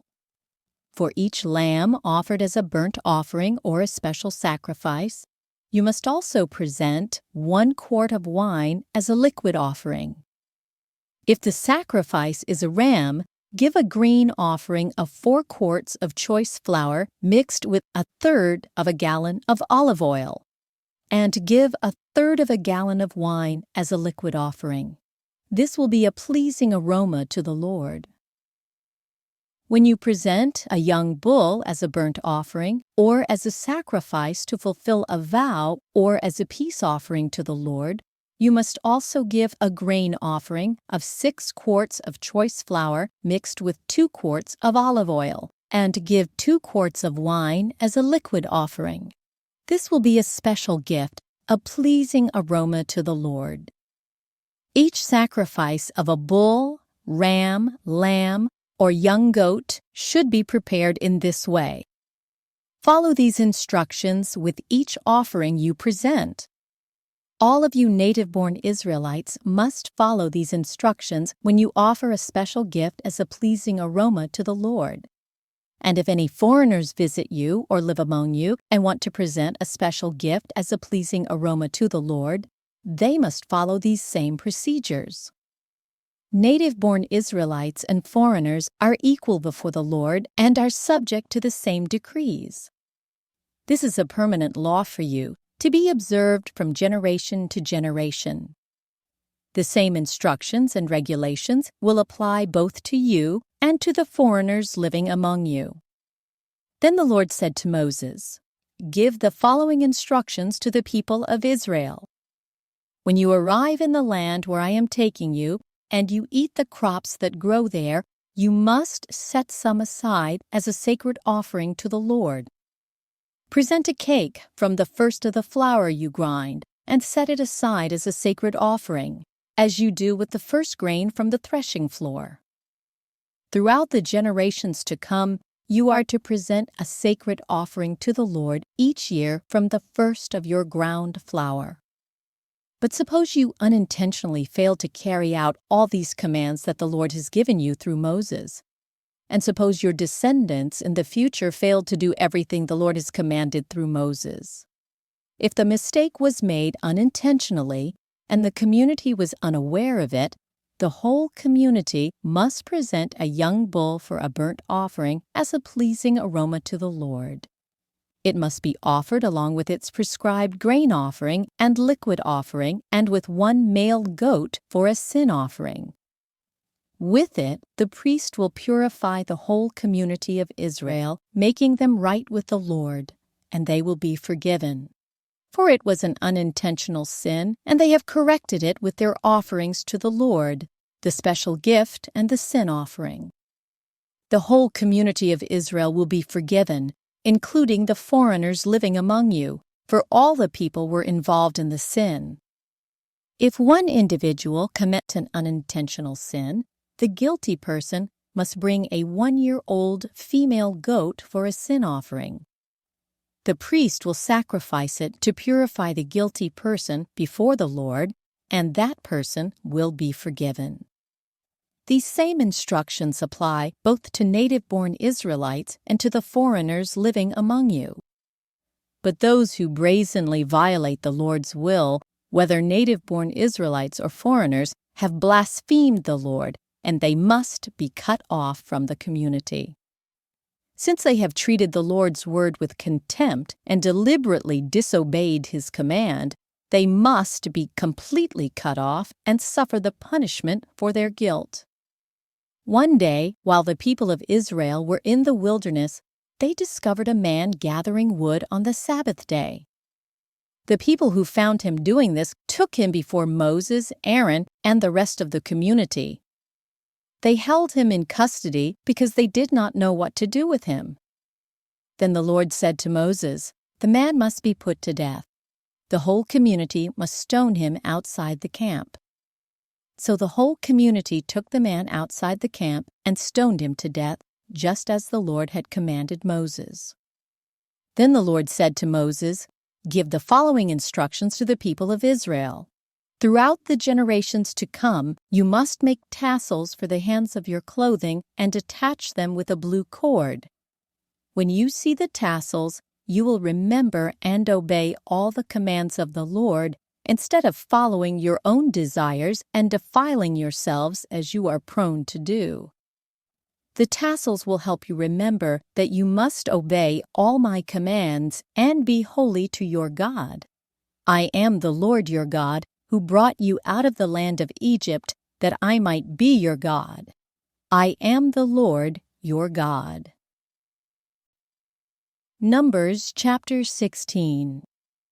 One day Korah, son of Izhar, a descendant of Kohath, son of Levi, conspired with Dathan and Abiram, the sons of Eliab, and On, son of Peleth, from the tribe of Reuben.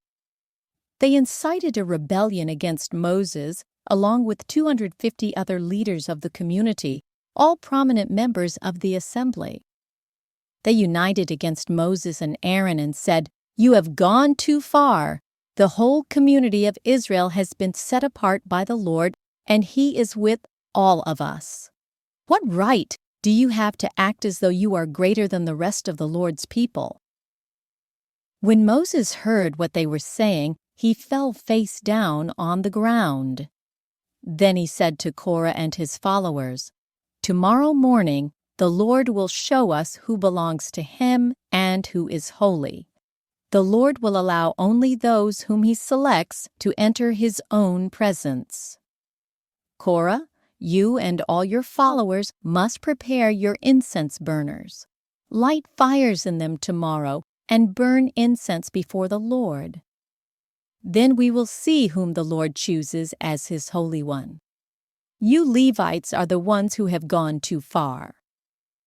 Then Moses spoke again to Korah. "Now listen, you Levites. Does it seem insignificant to you that the God of Israel has chosen you from among all the community of the Israel to be near Him so you can serve in the Lord's tabernacle and stand before the people to minister to them? Korah, He has already given this special ministry to you and your fellow Levites. Are you now demanding the priesthood as well? The Lord is the one you and your followers are really revolting against. For who is Aaron that you are complaining about him?" Then Moses summoned Dathan and Abiram, the sons of Eliab. But they replied, "We refuse to come before you. Isn't it enough that you brought us out of Egypt, a land flowing with milk and honey, to kill us here in this wilderness, and that you now treat us like your subjects? What's more, you haven't brought us into another land flowing with milk and honey. You haven't given us a new homeland with fields and vineyards. Are you trying to fool these men? We will not come." Then Moses became very angry and said to the Lord, "Do not accept their grain offerings. I have not taken so much as a donkey from them, and I have never hurt a single one of them."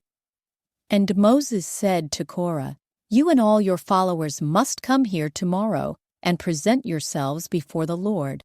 Aaron will also be here. You and each of your 250 followers must prepare an incense burner and put incense on it, so you can all present them before the Lord. Aaron will also bring his incense burner." So each of these men prepared an incense burner, lit the fire, and placed incense on it. Then they all stood at the entrance of the tabernacle with Moses and Aaron. Meanwhile, Korah had stirred up the entire community against Moses and Aaron, and they all gathered at the tabernacle entrance. Then the glorious presence of the Lord appeared to the whole community, and the Lord said to Moses and Aaron, "Get away from all these people so that I may instantly destroy them." But Moses and Aaron fell face down on the ground. "O God," they pleaded, "you are the God who gives breath to all creatures. Must you be angry with all the people when only one man sins?"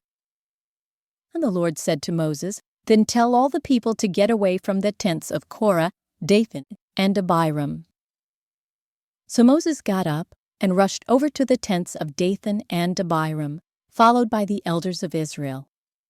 "Quick," he told the people, "get away from the tents of these wicked men and don't touch anything that belongs to them. If you do, you will be destroyed for their sins." So all the people stood back from the tents of Korah, Dathan, and Abiram. Then Dathan and Abiram came out and stood at the entrances of their tents, together with their wives and children and little ones. And Moses said, "This is how you will know that the Lord has sent me to do all these things that I have done, for I have not done them on my own. If these men die a natural death, or if nothing unusual happens, then the Lord has not sent me. But if the Lord does something entirely new, and the ground opens its mouth and swallows them and all their belongings, and they go down alive into the grave, then you will know that these men have shown contempt for the Lord." He had hardly finished speaking the words when the ground suddenly split open beneath them. The earth opened its mouth and swallowed the men along with their households and all their followers who were standing with them and everything they owned. So they went down alive into the grave along with all their belongings. The earth closed over them, and they all vanished from among the people of Israel. All the people around them fled when they heard their screams. "The earth will swallow us too," they cried. Then fire blazed forth from the Lord and burned up the 250 men who were offering incense. And the Lord said to Moses, "Tell Eleazar, son of Aaron, the priest, to pull all the incense burners from the fire, for they are holy. Also tell him to scatter the burning coals. Take the incense burners of these men who have sinned at the cost of their lives and hammer the metal into a thin sheet to overlay the altar. Since these burners were used in the Lord's presence, they have become holy. Let them serve as a warning to the people of Israel." So Eleazar the priest collected the 250 bronze incense burners that had been used by the men who died in the fire, and the bronze was hammered into a thin sheet to overlay the altar. This would warn the Israelites that no unauthorized person, no one who was not a descendant of Aaron, should ever enter the Lord's presence to burn incense. If anyone did, the same thing would happen to him as happened to Korah and his followers. So the Lord's instructions to Moses were carried out.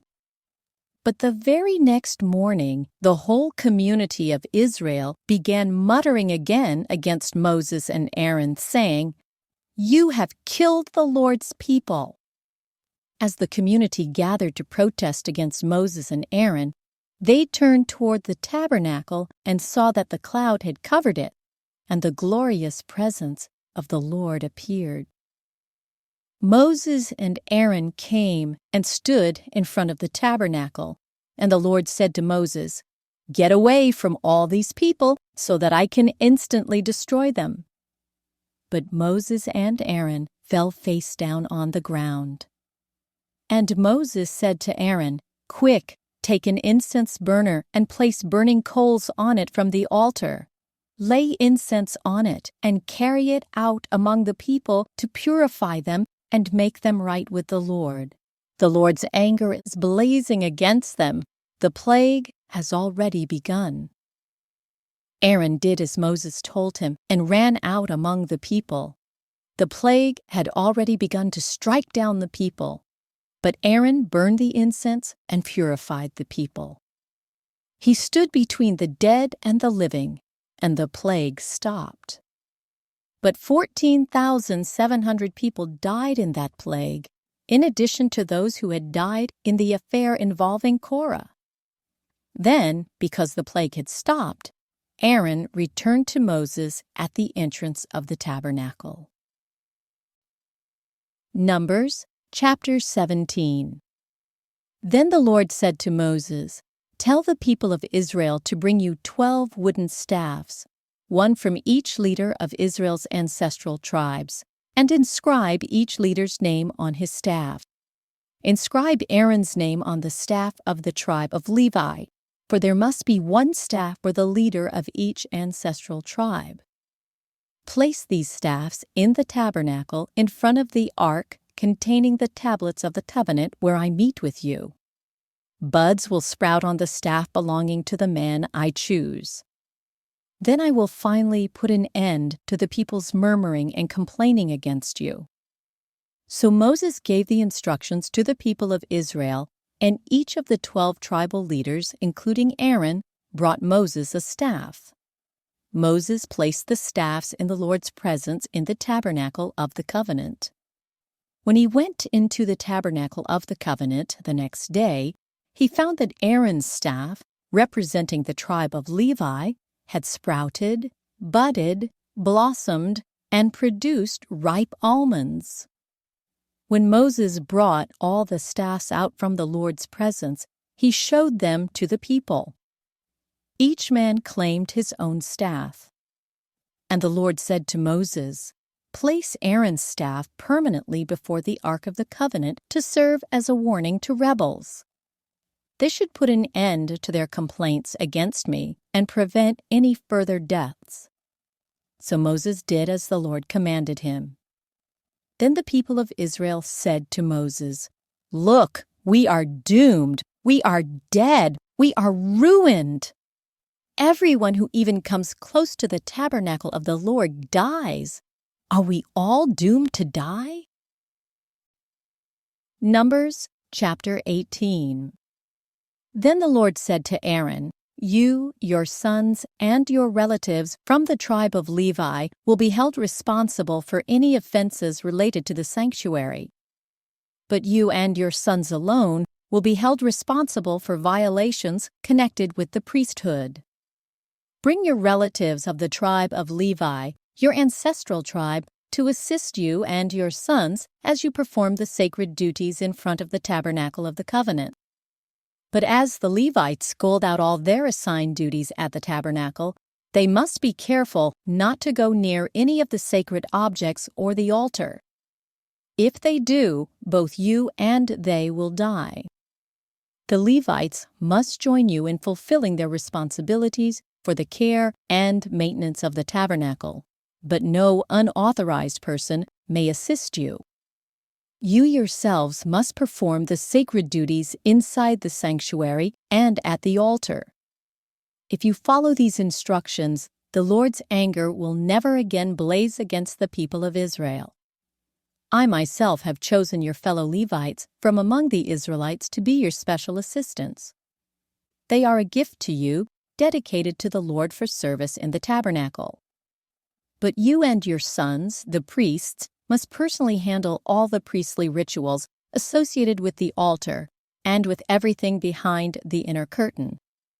I am giving you the priesthood as your special privilege of service. Any unauthorized person who comes too near the sanctuary will be put to death." The Lord gave these further instructions to Aaron. "I myself have put you in charge of all the holy offerings that are brought to me by the people of Israel. I have given all these consecrated offerings to you and your sons as your permanent share. You are allotted the portion of the most holy offerings that is not burned on the fire.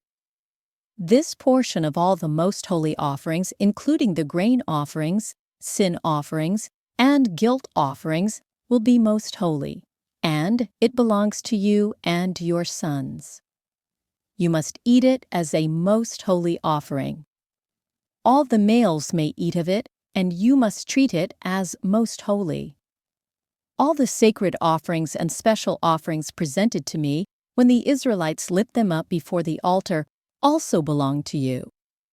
I have given them to you and to your sons and daughters as your permanent share. Any member of your family who is ceremonially clean may eat of these offerings.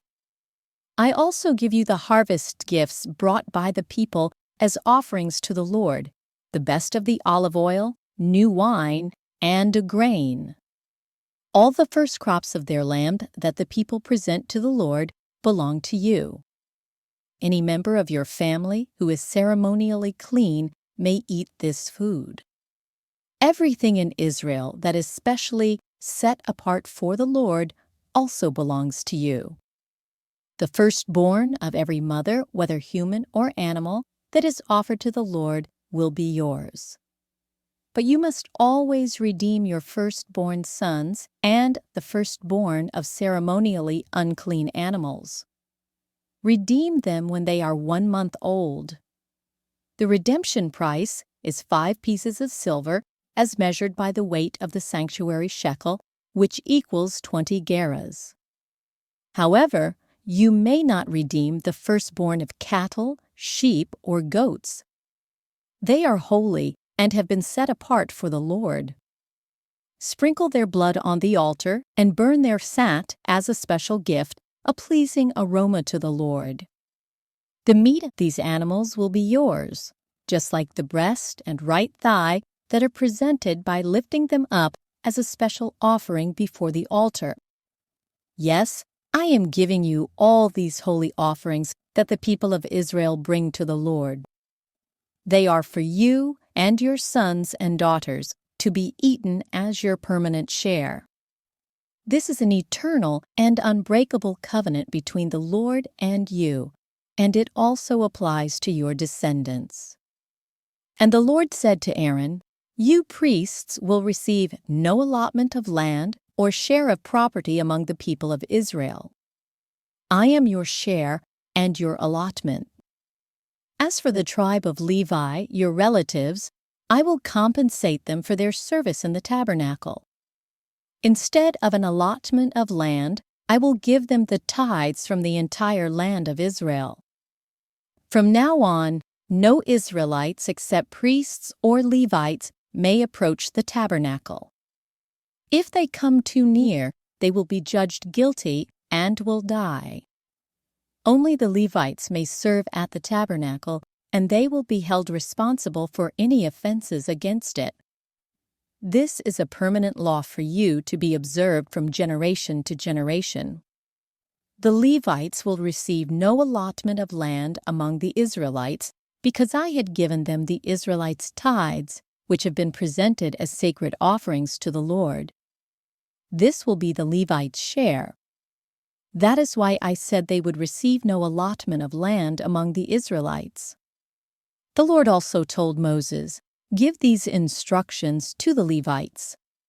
When you receive from the people of Israel the tithes I have assigned as your allotment, give a tenth of the tithes you receive, a tithe of the tithe, to the Lord as a sacred offering. The Lord will consider this offering to be your harvest offering, as though it were the first grain from your own threshing floor or wine from your own winepress. You must present 1/10 of the tithe received from the Israelites as a sacred offering to the Lord. This is the Lord's sacred portion, and you must present it to Aaron the priest. Be sure to give to the Lord the best portions of the gifts given to you. Also, give these instructions to the Levites. When you present the best part as your offering, it will be considered as though it came from your own threshing floor or winepress. You Levites and your families may eat this food anywhere you wish, for it is your compensation for serving in the tabernacle. You will not be considered guilty for accepting the Lord's tithes if you give the best portion to the priests. But be careful not to treat the holy gifts of the people of Israel as though they were common. If you do, you will die." Numbers chapter 19. The Lord said to Moses and Aaron, "Here is another legal requirement commanded by the Lord. Tell the people of Israel to bring you a red heifer, a perfect animal that has no defects and has never been yoked to a plow. Give it to Eleazar the priest, and it will be taken outside the camp and slaughtered in his presence. Eleazar will take some of its blood on his finger and sprinkle it 7 times toward the front of the tabernacle. As Eleazar watches, the heifer must be burned, its hide, meat, blood, and dung. Eleazar the priest must then take a stick of cedar, a hyssop branch, and some scarlet yarn and throw them into the fire where the heifer is burning. Then the priest must wash his clothes and bathe himself in water. Afterward, he may return to the camp, though he will remain ceremonially unclean until evening. The man who burns the animal must also wash his clothes and bathe himself in water, and he too will remain unclean until evening. Then someone who is ceremonially clean will gather up the ashes of the heifer and deposit them in a purified place outside the camp. They will be kept there for the community of Israel to use in the water for the purification ceremony. This ceremony is performed for the removal of sin. The man who gathers up the ashes of the heifer must also wash his clothes, and he will remain ceremonially unclean until evening. This is a permanent law for the people of Israel and any foreigners who live among them. All those who touch a dead human body will be ceremonially unclean for 7 days. They must purify themselves on the 3rd and 7th days with the water of purification. Then they will be purified. But if they do not do this on the 3rd and 7th days, they will continue to be unclean even after the 7th day. All those who touch a dead body and do not purify themselves in the proper way defile the Lord's tabernacle, and they will be cut off from the community of Israel. Since the water of purification was not sprinkled on them, their defilement continues. This is the ritual law that applies when someone dies inside a tent. All those who enter that tent and those who were inside when the death occurred will be ceremonially unclean for 7 days. Any open container in the tent that was not covered with a lid is also defiled. And if someone in an open field touches the corpse of someone who was killed with a sword or who died a natural death, or if someone touches a human bone or a grave, that person will be defiled for 7 days. To remove the defilement, put some of the ashes from the burnt purification offering in a jar and pour fresh water over them. Then, someone who is ceremonially clean must take a hyssop branch and dip it into the water. That person must sprinkle the water on the tent, on all the furnishings in the tent, and on the people who were in the tent. Also, on the person who touched a human bone, or touched someone who was killed or who died naturally, or touched a grave. On the 3rd and 7th days, the person who is ceremonially clean must sprinkle the water on those who are defiled. Then, on the 7th day, the people being cleansed must wash their clothes and bathe themselves, and that evening they will be cleansed of their defilement. But those who become defiled and do not purify themselves will be cut off from the community, for they have defiled the sanctuary of the Lord. Since the water of purification has not been sprinkled on them, they remain defiled. This is a permanent law for the people. Those who sprinkle the water of purification must afterward wash their clothes, and anyone who then touches the water used for purification will remain defiled until evening. Anything and anyone that a defiled person touches will be ceremonially unclean until evening. Numbers chapter 20. In the 1st month of the year, the whole community of Israel arrived in the wilderness of Zin and camped at Kadesh. While they were there, Miriam died and was buried. There was no water for the people to drink at that place, so they rebelled against Moses and Aaron. The people blamed Moses and said, "If only we had died in the Lord's presence with our brothers. Why have you brought the congregation of the Lord's people into this wilderness to die along with all our livestock? Why did you make us leave Egypt and bring us here to this terrible place? This land has no grain, no figs, no grapes, no pomegranates, and no water to drink." Moses and Aaron turned away from the people and went to the entrance of the tabernacle, where they fell face down on the ground. Then the glorious presence of the Lord appeared to them, and the Lord said to Moses, "You and Aaron must take the staff and assemble the entire community. As the people watch, speak to the rock over there, and it will pour out its water. You will provide enough water from the rock to satisfy the whole community and their livestock." So Moses did as he was told. He took the staff from the place where it was kept before the Lord. Then he and Aaron summoned the people to come and gather at the rock. "Listen, you rebels," he shouted. "Must we bring you water from this rock?" Then Moses raised his hand and struck the rock twice with the staff, and water gushed out. So the entire community and their livestock drank their fill.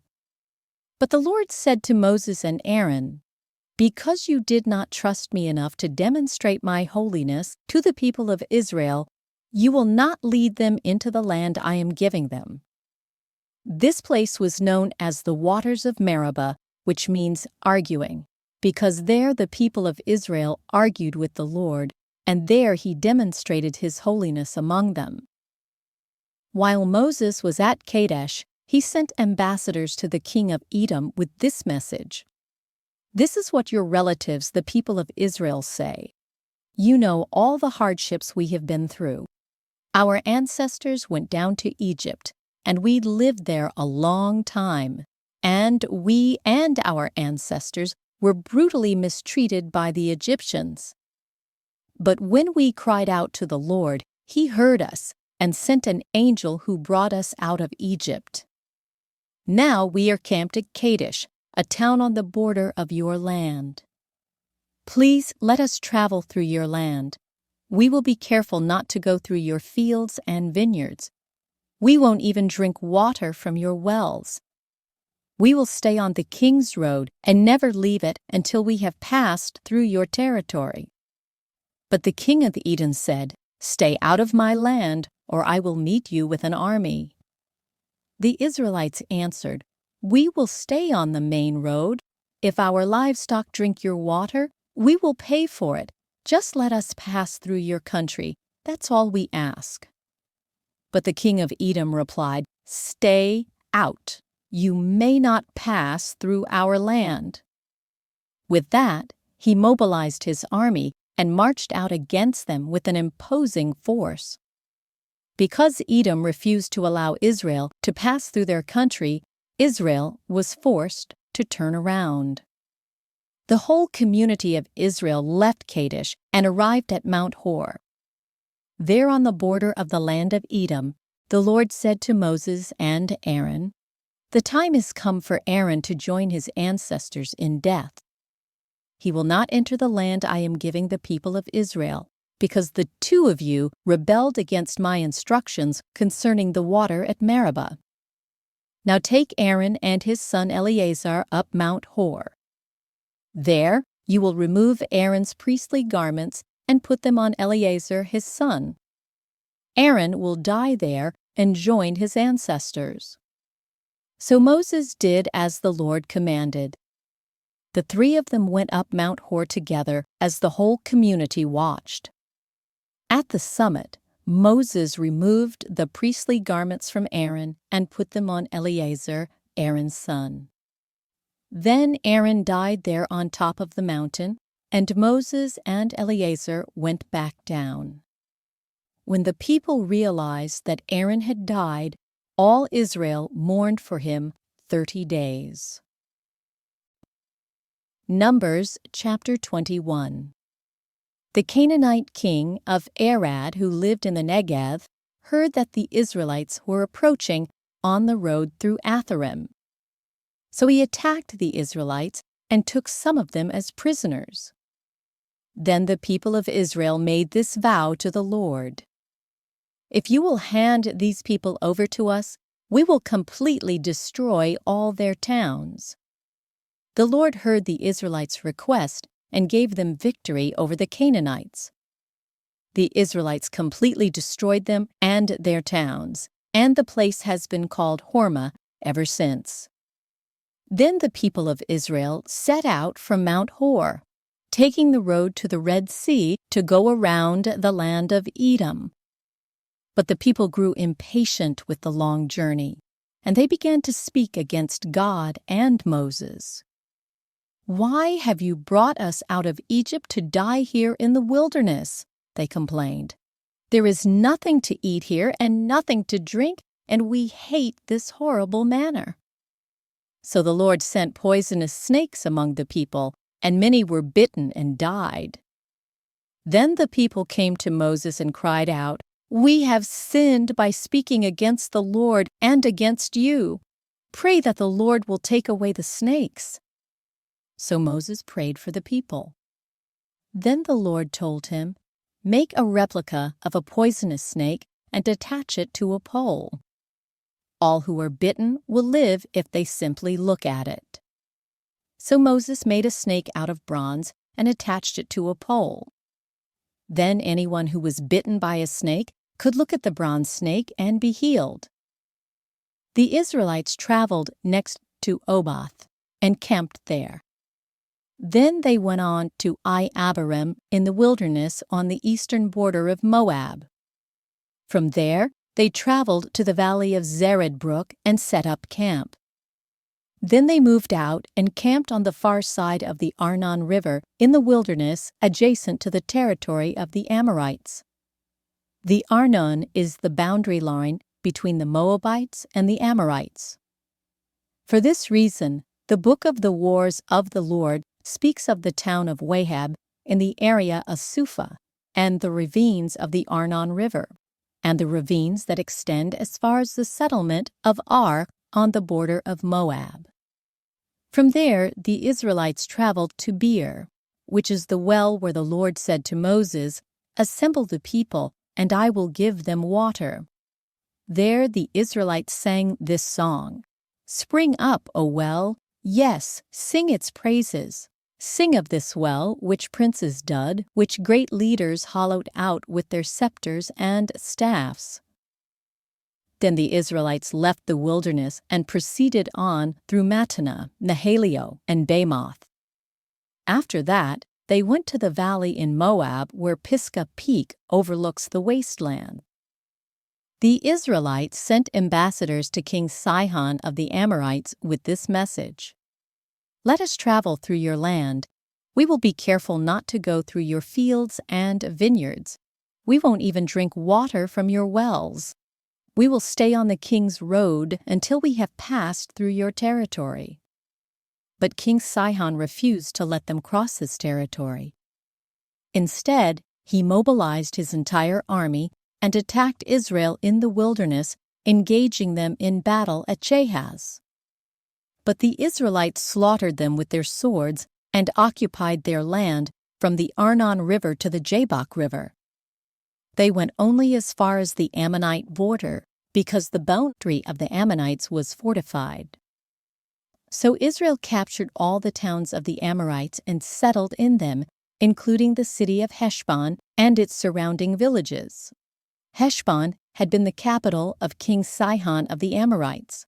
He had defeated a former Moabite king and seized all his land as far as the Arnon River. Therefore, the ancient poets wrote this about him: "Come to Heshbon, and let it be rebuilt. Let the city of Sihon be restored. A fire flamed forth from Heshbon, a blaze from the city of Sihon. It burned the city of Ar in Moab. It destroyed the rulers of the Arnon heights. What sorrow awaits you, O people of Moab? You are finished, O worshippers of Chemosh. Chemosh has left his sons as refugees, his daughters as captives of Sihon, the Amorite king. We have utterly destroyed them from Heshbon to Dibon. We have completely wiped them out as far away as Nophah and Nedeba." So the people of Israel occupied the territory of the Amorites. After Moses sent men to explore the Jazer area, they captured all the towns in the region and drove out the Amorites who lived there. Then they turned and marched up the road to Bashan, but King Og of Bashan and all his people attacked them at Edrei. The Lord said to Moses, "Do not be afraid of him, for I have handed him over to you, along with all his people and his land. Do the same to him as you did to King Sihon of the Amorites, who ruled in Heshbon." And Israel killed King Og, his sons, and all his subjects. Not a single survivor remained. Then Israel occupied their land. Numbers chapter 22. Then the people of Israel traveled to the plains of Moab and camped east of the Jordan River across from Jericho. Balak, son of Zippor, the Moabite king, had seen everything the Israelites did to the Amorites. And when the people of Moab saw how many Israelites there were, They were terrified. The king of Moab said to the elders of Midian, "This mob will devour everything in sight like an ox devours grass in the field." So Balak, king of Moab, sent messengers to call Balaam, son of Beor, who was living in his native land of Pethor near the Euphrates River. His message said, "Look, a vast horde of people has arrived from Egypt. They cover the face of the earth and are threatening me. Please come and curse these people for me, because they are too powerful for me. Then perhaps I will be able to conquer them and drive them from the land. I know that blessings fall on any people you bless, and curses fall on people you curse." Balak's messengers, who were elders of Moab and Midian, set out with money to pay Balaam to place a curse upon Israel. They went to Balaam and delivered Balak's message to him. "Stay here overnight," Balaam said. "In the morning I will tell you whatever the Lord directs me to say." So the officials from Moab stayed there with Balaam. That night, God came to Balaam and asked him, "Who are these men visiting you?" Balaam said to God, "Balak, son of Zippor, king of Moab, has sent me this message. Look, a vast horde of people has arrived from Egypt, and they cover the face of the earth. Come and curse these people for me. Then perhaps I will be able to stand up to them and drive them from the land." But God told Balaam, "Do not go with them. You are not to curse these people, for they have been blessed." The next morning, Balaam got up and told Balak's officials, "Go on home. The Lord will not let me go with you." So the Moabite officials returned to King Balak and reported, "Balaam refused to come with us." Then Balak tried again. This time, he sent a larger number of even more distinguished officials than those he had sent the first time. They went to Balaam and delivered this message to him. "This is what Balak, son of Zippor, says. Please, don't let anything stop you from coming to help me. I will pay you very well and do whatever you tell me. Just come and curse these people for me." But Balaam responded to Balak's messengers, "Even if Balak were to give me his palace filled with silver and gold, I would be powerless to do anything against the will of the Lord my God. But stay here one more night, and I will see if the Lord has anything else to say to me." That night, God came to Balaam and told him, "Since these men have come for you, get up and go with them, but do only what I tell you to do." So the next morning, Balaam got up, saddled his donkey, and started off with the Moabite officials.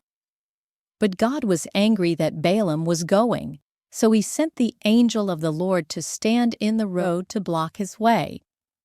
As Balaam and 2 servants were riding along, Balaam's donkey saw the angel of the Lord standing in the road with a drawn sword in his hand. The donkey bolted off the road into a field, but Balaam beat it and turned it back onto the road. Then the angel of the Lord stood at a place where the road narrowed between 2 vineyard walls. When the donkey saw the angel of the Lord, it tried to squeeze by and crushed Balaam's foot against the wall. So Balaam beat the donkey again.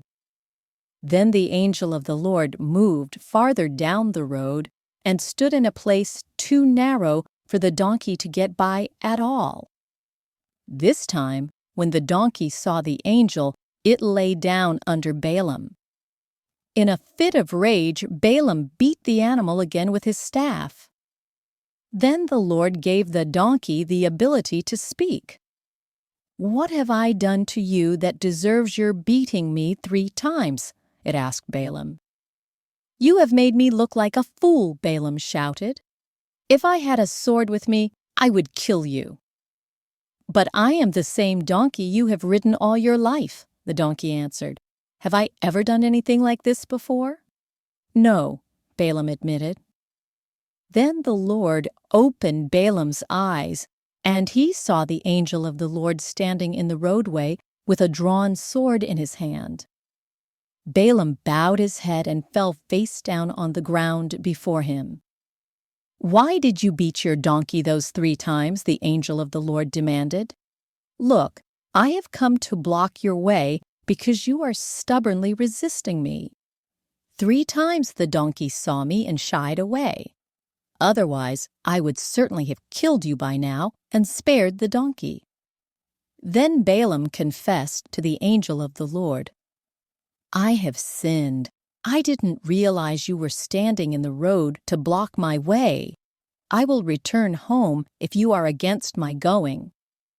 But the angel of the Lord told Balaam, "Go with these men, but say only what I tell you to say." So Balaam went on with Balak's officials. When King Balak heard that Balaam was on the way, he went out to meet him at a Moabite town on the Arnon River at the farthest border of his land. "Didn't I send you an urgent invitation? Why didn't you come right away?" Balak asked Balaam. "Didn't you believe me when I said I would reward you richly?" Balaam replied, "Look, now I have come, but I have no power to say whatever I want. I will speak only the message that God puts in my mouth." Then Balaam accompanied Balak to Kiriath Huzoth, where the king sacrificed cattle and sheep. He sent portions of the meat to Balaam and the officials who were with him. The next morning, Balak took Balaam up to Bamoth Baal. From there, he could see some of the people of Israel spread out below him. Numbers chapter 23. Then Balaam said to King Balak, "Build me 7 altars here and prepare 7 young bulls and 7 rams for me to sacrifice." Balak followed his instructions, and the 2 of them sacrificed a young bull and a ram on each altar. Then Balaam said to Balak, "Stand here by your burnt offerings, and I will go to see if the Lord will respond to me. Then I will tell you whatever he reveals to me." So Balaam went alone to the top of Bear Hill, and God met him there. Balaam said to him, "I have prepared 7 altars and have sacrificed a young bull and a ram on each altar." The Lord gave Balaam a message for King Balak. Then he said, "Go back to Balak and give him my message." So Balaam returned and found the king standing beside his burnt offerings with all the officials of Moab. This was the message Balaam delivered. "Balak summoned me to come from Aram. The king of Moab brought me from the eastern hills. 'Come,' he said, 'curse Jacob for me. Come and announce Israel's doom.' But how can I curse those whom God has not cursed? How can I condemn those whom the Lord has not condemned? I see them from the cliff tops. I watch them from the hills. I see a people who live by themselves, set apart from other nations. Who can count Jacob's descendants as numerous as dust? Who can count even 1/4 of Israel's people? Let me die like the righteous. Let my life end like theirs." Then King Balak demanded of Balaam, "What have you done to me? I brought you to curse my enemies. Instead, you have blessed them." But Balaam replied, "I will speak only the message that the Lord puts in my mouth." Then King Balak told him, "Come with me to another place. There you will see another part of the nation of Israel, but not all of them. Curse at least that many." So Balak took Balaam to the plateau of Zotham on Pisgah Peak. He built 7 altars there and offered a young bull and a ram on each altar. Then Balaam said to the king, "Stand here by your burnt offerings while I go over there to meet the Lord." And the Lord met Balaam and gave him a message. Then he said, "Go back to Balak and give him my message."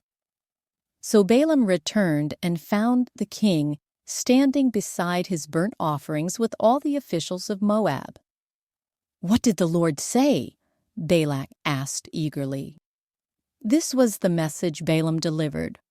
"Rise up, Balak, and listen. Hear me, son of Zippor. God is not a man, so he does not lie. He is not human, so he does not change his mind. Has he ever spoken and failed to act? Has he ever promised and not carried it through? Listen, I received a command to bless. God has blessed, and I cannot reverse it.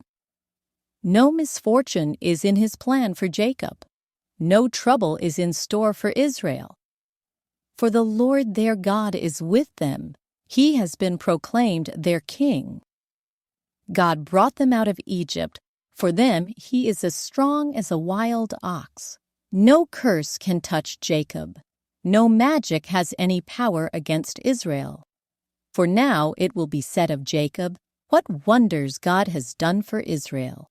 These people rise up like a lioness, like a majestic lion rousing itself. They refuse to rest until they have feasted on prey, drinking the blood of the slaughtered.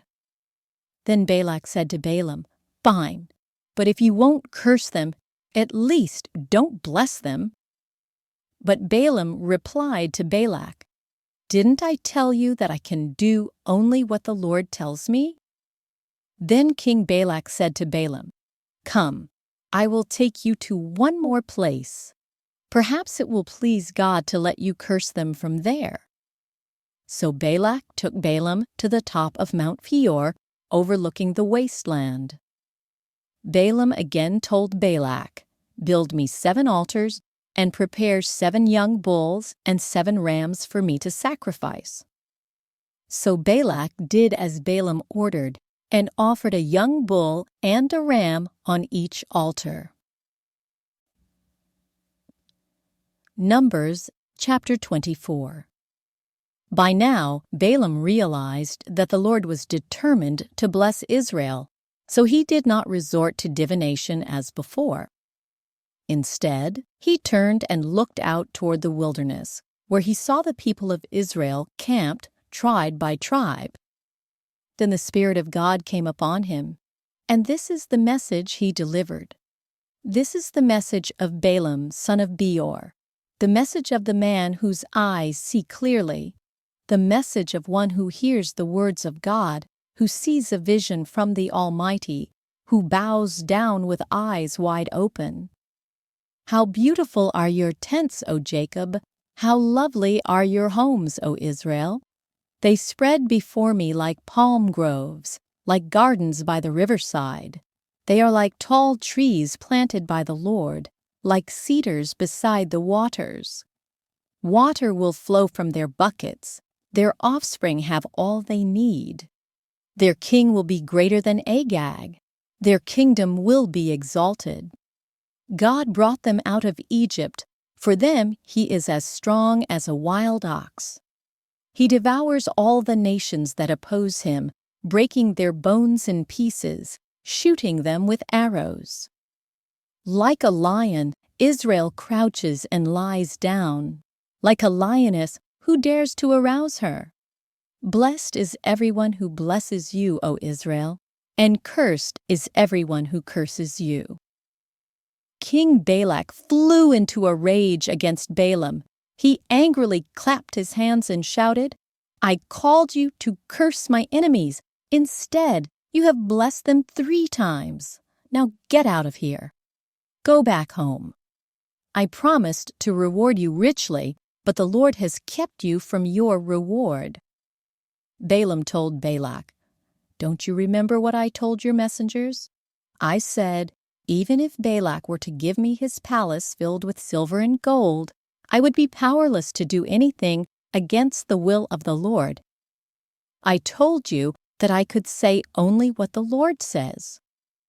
Now I am returning to my own people. But first, let me tell you what the Israelites will do to your people in the future. This is the message Balaam delivered. This is the message of Balaam, son of Beor, the message of the man whose eyes see clearly, the message of one who hears the words of God, who has knowledge from the Most High, who sees a vision from the Almighty, who bows down with eyes wide open. I see him, but not here and now. I perceive him, but far in the distant future. A star will rise from Jacob, a scepter will emerge from Israel. It will crush the heads of Moab's people, cracking the skulls of the people of Sheth.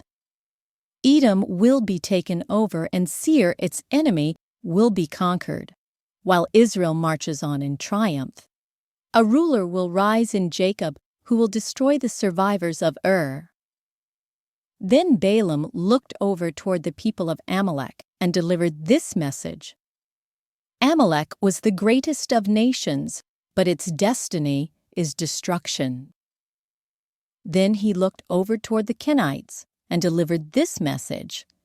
Your home is secure, your nest is set in the rocks, but the Kenites will be destroyed when Assyria takes you captive. Balaam concluded his messages by saying, Alas, who can survive unless God has willed it? Ships will come from the coasts of Cyprus. They will oppress Assyria and afflict Eber, but they too will be utterly destroyed. Then Balaam left and returned home, and Balak also went on his way. Numbers chapter 25. While the Israelites were camped at Acacia Grove, some of the men defiled themselves by having sexual relations with local Moabite women. These women invited them to attend sacrifices to their gods, so the Israelites feasted with them and worshipped the gods of Moab. In this way, Israel joined in the worship of Baal of Peor, causing the Lord's anger to blaze against his people. The Lord issued the following command to Moses. Seize all the ringleaders and execute them before the Lord in broad daylight, so his fierce anger will turn away from the people of Israel. So Moses ordered Israel's judges, Each of you must put to death the men under your authority who have joined in worshiping Baal of Peor. Just then, one of the Israelite men brought a Midianite woman into his tent right before the eyes of Moses and all the people, as everyone was weeping at the entrance of the tabernacle.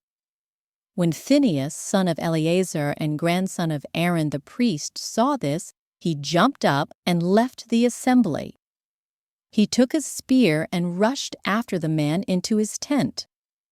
Phinehas thrust the spear all the way through the man's body and into the woman's stomach. So the plague against the Israelites was stopped, but not before 24,000 people had died. Then the Lord said to Moses, Phinehas, son of Eleazar and grandson of Aaron the priest, has turned my anger away from the Israelites by being as zealous among them as I was. So I stopped destroying all Israel as I had intended to do in my zealous anger. Now tell him that I am making my special covenant of peace with him. In this covenant, I give him and his descendants a permanent right to the priesthood, for in his zeal for me, his God, he purified the people of Israel, making them right with me. The Israelite man killed with the Midianite woman was named Zimri, son of Salu, the leader of a family from the tribe of Simeon. The woman's name was Cosbi. She was the daughter of Zor, the leader of a Midianite clan. Then the Lord said to Moses, Attack the Midianites and destroy them, because they assaulted you with deceit and tricked you into worshiping Baal of Peor, and because of Cosbi, the daughter of a Midianite leader, who was killed at the time of the plague because of what happened at Peor. Numbers chapter 26. After the plague had ended, the Lord said to Moses and to Eleazar, son of Aaron the priest, From the whole community of Israel, record the names of all the warriors by their families. List all the men 20 years old or older who are able to go to war. So there on the plains of Moab, beside the Jordan River, across from Jericho, Moses and Eleazar the priest issued these instructions to the leaders of Israel. List all the men of Israel 20 years old and older, just as the Lord commanded Moses. This is the record of all the descendants of Israel who came out of Egypt. These were the clans descended from the sons of Reuben, Jacob's oldest son. The Hanokite clan, named after their ancestor Hanok. The Paluite clan, named after their ancestor Palu. The Hezronite clan, named after their ancestor Hezron. The Carmite clan, named after their ancestor Carmi. These were the clans of Reuben. Their registered troops numbered 43,730. Palu was the ancestor of Eliab, and Eliab was the father of Nemuel, Dathan, and Abiram. This Dathan and Abiram are the same community leaders who conspired with Korah against Moses and Aaron, rebelling against the Lord. But the earth opened up its mouth and swallowed them with Korah, and fire devoured 250 of their followers. This served as a warning to the entire nation of Israel. However, the sons of Korah did not die that day. These were the clans descended from the sons of Simeon, the Jemuelite clan, named after their ancestor Jemuel, the Jaminite clan, named after their ancestor Jamin, the Jachinite clan, named after their ancestor Jachim, the Zohaite clan, named after their ancestor Zohar, the Shaulite clan, named after their ancestor Shaul. These were the clans of Simeon. Their registered troops numbered 22,200. These were the clans descended from the sons of Gad. The Zethonite clan, named after their ancestor Zephon. The Haggite clan, named after their ancestor Haggai. The Shunite clan, named after their ancestor Shunai. The Ozmite clan, named after their ancestor Ozni. The Erite clan, named after their ancestor Eri. The Eridite clan, named after their ancestor Eridai. The Arelite clan, named after their ancestor Areli. These were the clans of Gad. Their registered troops numbered 40,500. Judah had two sons, and Onan, who had died in the land of Canaan. These were the clans descended from Judah's surviving sons. The Shilonite clan, named after their ancestor Shelah. The Perizzite clan, named after their ancestor Perez. The Zerahite clan, named after their ancestor Zerah. These were the subclans descended from the Perizzites. The Hezronites, named after their ancestor Hezron. The Hamolites, named after their ancestor Hamul. These were the clans of Judah. Their registered troops numbered 76,500. These were the clans descended from the sons of Issachar. The Tolaite clan, named after their ancestor Tola. The Puite clan, named after their ancestor Pua. The Jashubite clan, named after their ancestor Jashub. The Shimronite clan, named after their ancestor Shimron. These were the clans of Issachar. Their registered troops numbered 64,300. These were the clans descended from the sons of Zebulun. The Siridite clan, named after their ancestor Sirid. The Elonite clan, named after their ancestor Elon. The Jaleelite clan, named after their ancestor Jaleel. These were the clans of Zebulun. Their registered troops numbered 60,500. Two clans were descended from Joseph through Manasseh and Ephraim. These were the clans descended from Manasseh. The Machirite clan, named after their ancestor Machir. The Gileadite clan, named after their ancestor Gilead, Machir's son. These were the subclans descended from the Gileadites. the Eazerites, named after their ancestor Eazer, the Helekites, named after their ancestor Helek, the Asrielites, named after their ancestor Asriel, the Shechemites, named after their ancestor Shechem, the Shemidaites, named after their ancestor Shemida, the Hepherites, named after their ancestor Hepher. One of Hepher's descendants, Zelophehad, had no sons, but his daughters' names were Mawah, Noah, Hoglah, Milcah, and Tirzah. These were the clans of Manasseh. Their registered troops numbered 52,700. These were the clans descended from the sons of Ephraim.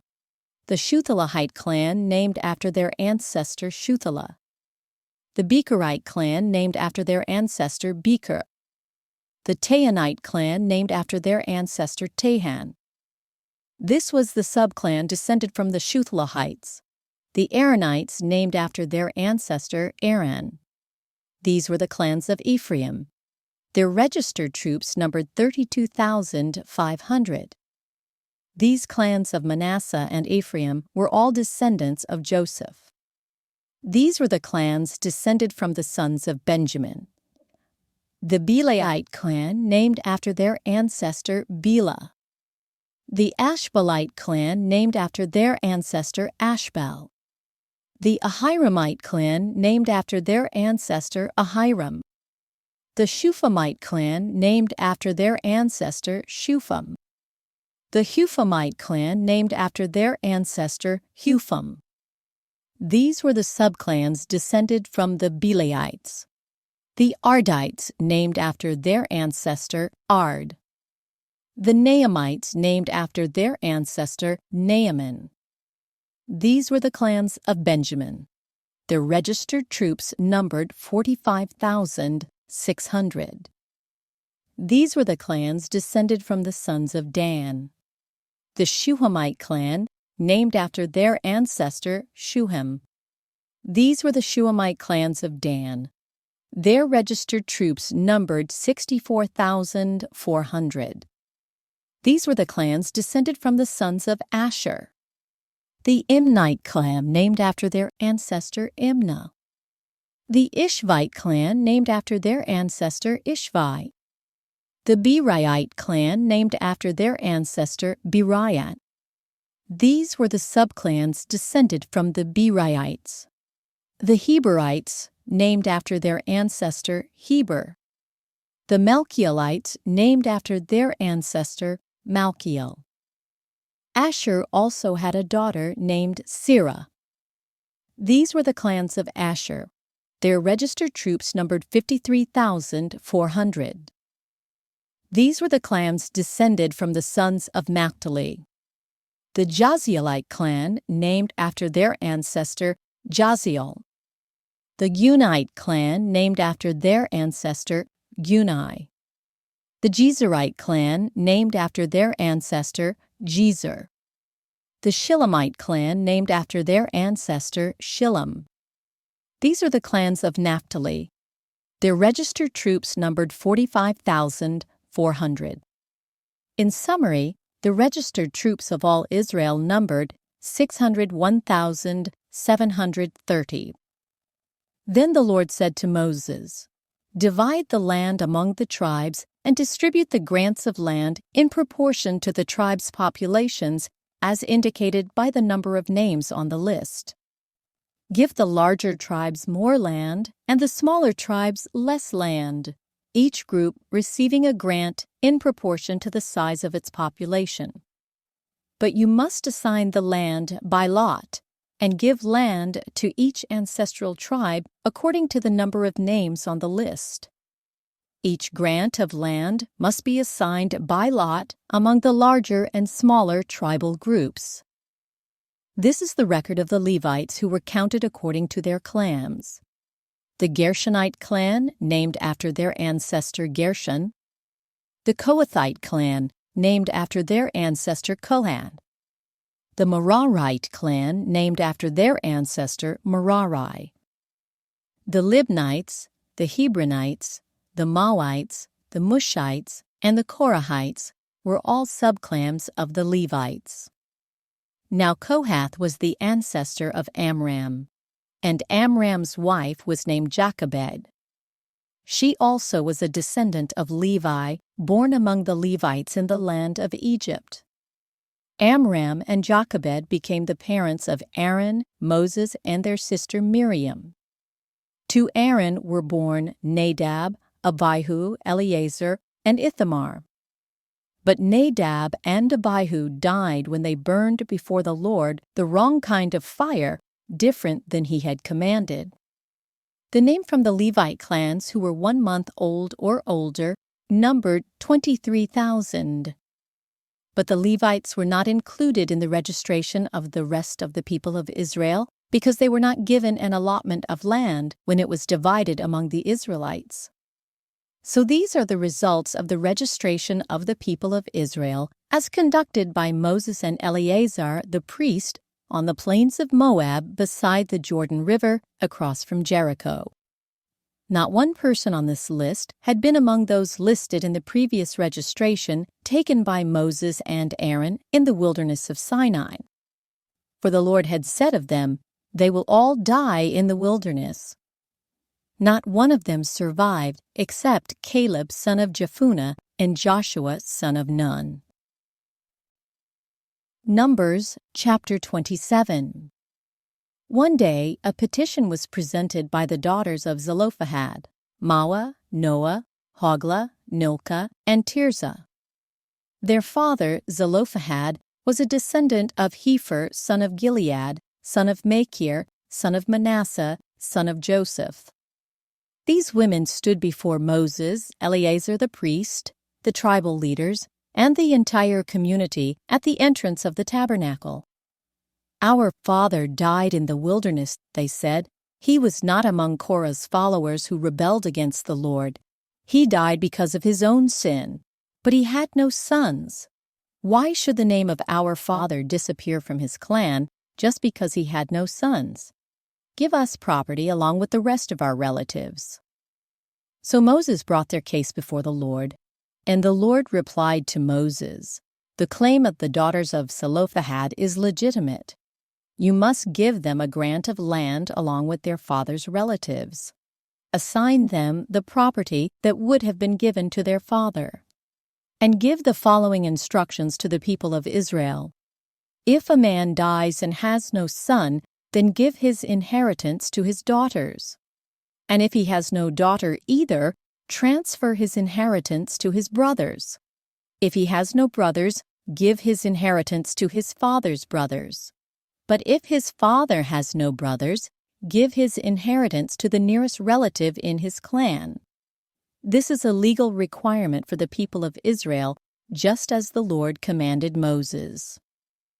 One day, the Lord said to Moses, "Climb one of the mountains east of the river and look out over the land I have given the people of Israel. After you have seen it, you will die like your brother Aaron, for you both rebelled against my instructions in the wilderness of Zin. When the people of Israel rebelled, you failed to demonstrate my holiness to them at the waters. These are the waters of Meribah at Kadesh in the wilderness of Zin." Then Moses said to the Lord, "O Lord, you are the God who gives breath to all creatures. Please appoint a new man as leader for the community. Give them someone who will guide them wherever they go and will lead them into battle, so the community of the Lord will not be like sheep without a shepherd." The Lord replied, "Take Joshua son of Nun, who has the Spirit in him, and lay your hands on him. Present him to Eleazar the priest before the whole community, and publicly commission him to lead the people. Transfer some of your authority to him so the whole community of Israel will obey him. When direction from the Lord is needed, Joshua will stand before Eleazar the priest, who will use the Urim, one of the sacred lots cast before the Lord to determine his will. This is how Joshua and the rest of the community of Israel will determine everything they should do." So Moses did as the Lord commanded. he presented Joshua to Eleazar the priest and the whole community. Moses laid his hands on him and commissioned him to lead the people, just as the Lord had commanded through Moses. Numbers chapter 28. The Lord said to Moses, "Give these instructions to the people of Israel. The offerings you present as special gifts are a pleasing aroma to me. They are my food. See to it that they are brought at the appointed times and offered according to my instructions. Say to the people, 'This is the special gift you must present to the Lord as your daily burnt offering. You must offer 2 one-year-old male lambs with no defects. Sacrifice 1 lamb in the morning and the other in the evening. With each lamb you must offer a grain offering of 2 quarts of choice flour mixed with 1 quart of pure oil of pressed olives. This is the regular burnt offering instituted at Mount Sinai as a special gift, a pleasing aroma to the Lord. Along with it, you must present the proper liquid offering of 1 quart of alcoholic drink with each lamb, poured out in the holy place as an offering to the Lord. Offer the 2nd lamb in the evening with the same grain offering and liquid offering. It too is a special gift, a pleasing aroma to the Lord. On the Sabbath day, sacrifice 2 one-year-old male lambs with no defects. They must be accompanied by a grain offering of 4 quarts of choice flour moistened with olive oil and a liquid offering. This is the burnt offering to be presented each Sabbath day, in addition to the regular burnt offering and its accompanying liquid offering. On the first day of each month, present an extra burnt offering to the Lord of 2 young bulls, 1 ram, and 7 one-year-old male lambs, all with no defects. These must be accompanied by grain offerings of choice flour moistened with olive oil, 6 quarts with each bull, 4 quarts with the ram, and 2 quarts with each lamb. This burnt offering will be a special gift, a pleasing aroma to the Lord. You must also present a liquid offering with each sacrifice, 2 quarts of wine for each bull, 1/3 of a gallon for the ram, and 1 quart for each lamb. Present this monthly burnt offering on the first day of each month throughout the year. On the first day of each month, you must also offer 1 male goat for a sin offering to the Lord. This is in addition to the regular burnt offering and its accompanying liquid offering. On the 14th day of the first month, you must celebrate the Lord's Passover. On the following day, the 15th day of the month, a joyous 7-day festival will begin, but no bread made with yeast may be eaten. The first day of the festival will be an official day for Holy Assembly, and no ordinary work may be done on that day. As a special gift, you must present a burnt offering to the Lord: 2 young bulls, 1 ram, and 7 one-year-old male lambs, all with no defects.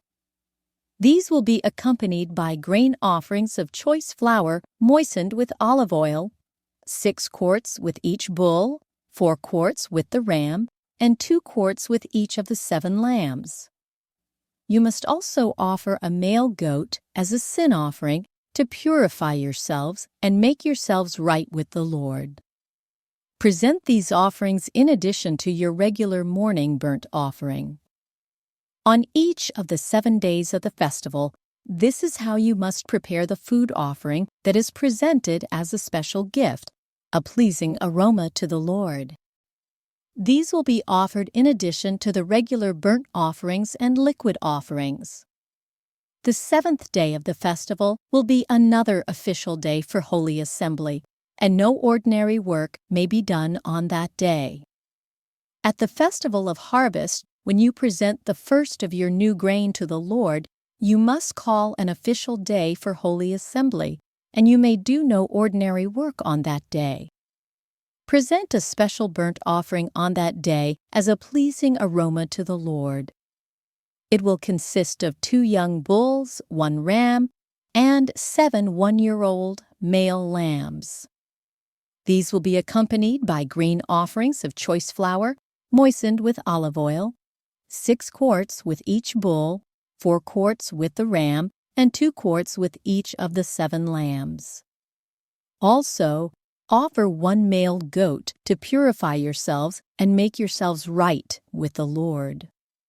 Prepare these special burnt offerings along with their liquid offerings in addition to the regular burnt offering and its accompanying grain offering. Be sure that all the animals you sacrifice have no defects. Numbers chapter 29. Celebrate the Festival of Trumpets each year on the first day of the appointed month in early autumn. You must call an official day for Holy Assembly, and you may do no ordinary work. On that day, you must present a burnt offering as a pleasing aroma to the Lord. It will consist of 1 young bull, 1 ram, and 7 one-year-old male lambs, all with no defects. These must be accompanied by grain offerings of choice flour moistened with olive oil, 6 quarts with the bull, 4 quarts with the ram, and 2 quarts with each of the 7 lambs. In addition, you must sacrifice a male goat as a sin offering to purify yourselves and make yourselves right with the Lord. These special sacrifices are in addition to your regular monthly and daily burnt offerings, and they must be given with your prescribed grain offerings and liquid offerings. These offerings are given as a special gift to the Lord, a pleasing aroma to Him. 10 days later, on the 10th day of the same month, you must call another holy assembly. On that day, the Day of Atonement, the people must go without food and must do no ordinary work. You must present a burnt offering as a pleasing aroma to the Lord. It will consist of 1 young bull, 1 ram, and 7 one-year-old male lambs, all with no defects.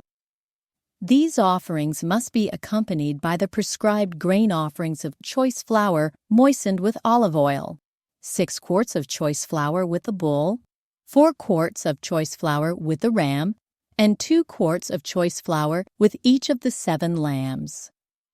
You must also sacrifice 1 male goat for a sin offering.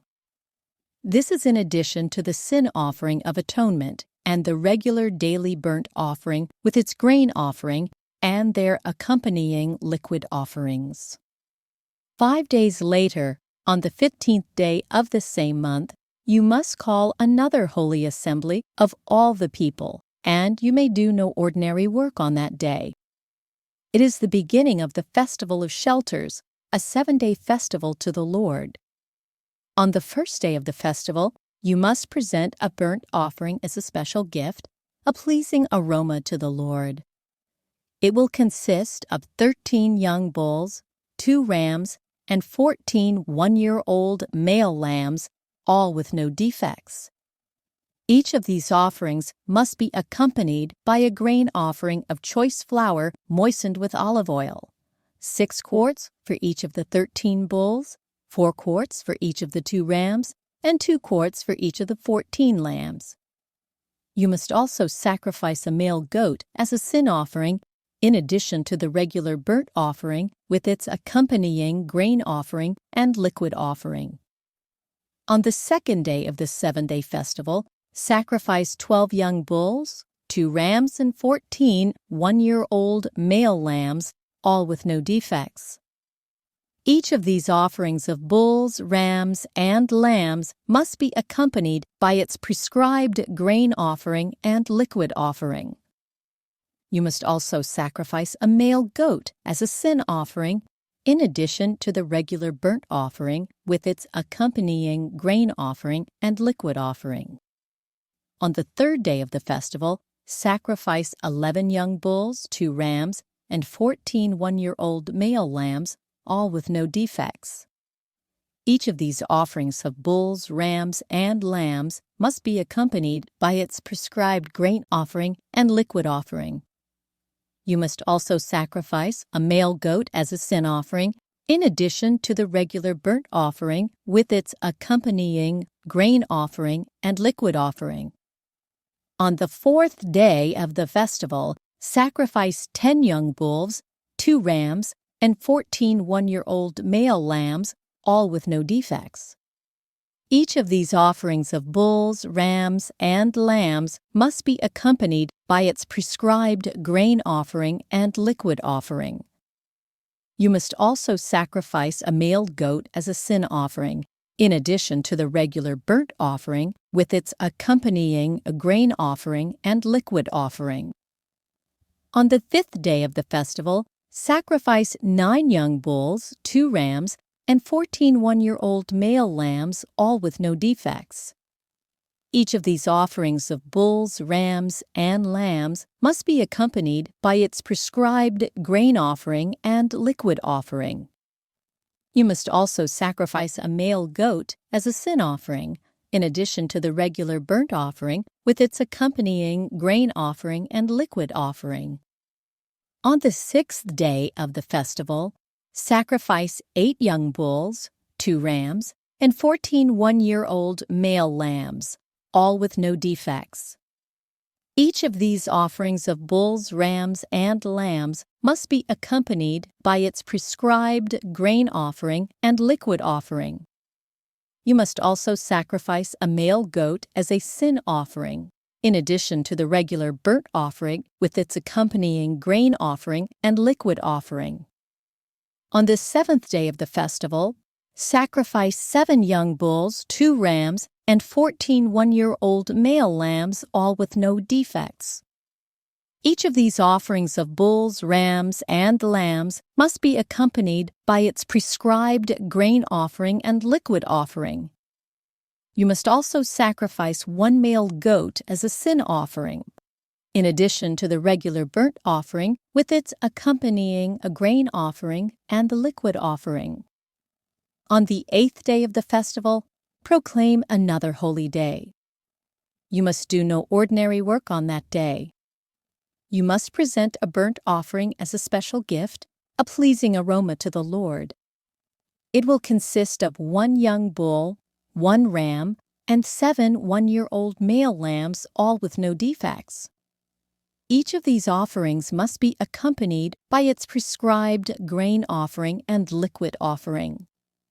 You must also sacrifice 1 male goat as a sin offering, in addition to the regular burnt offering with its accompanying grain offering and liquid offering. You must present these offerings to the Lord at your annual festivals. These are in addition to the sacrifices and offerings you present in connection with vows or as voluntary offerings, burnt offerings, grain offerings, liquid offerings, or peace offerings.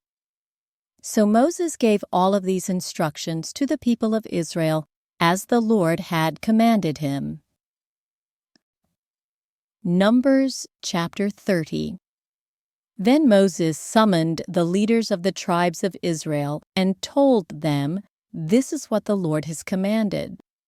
A man who makes a vow to the Lord or makes a pledge under oath must never break it. He must do exactly what he said he would do. If a young woman makes a vow to the Lord or a pledge under oath while she is still living at her father's home, and her father hears of the vow or pledge and does not object to it, then all her vows and pledges will stand.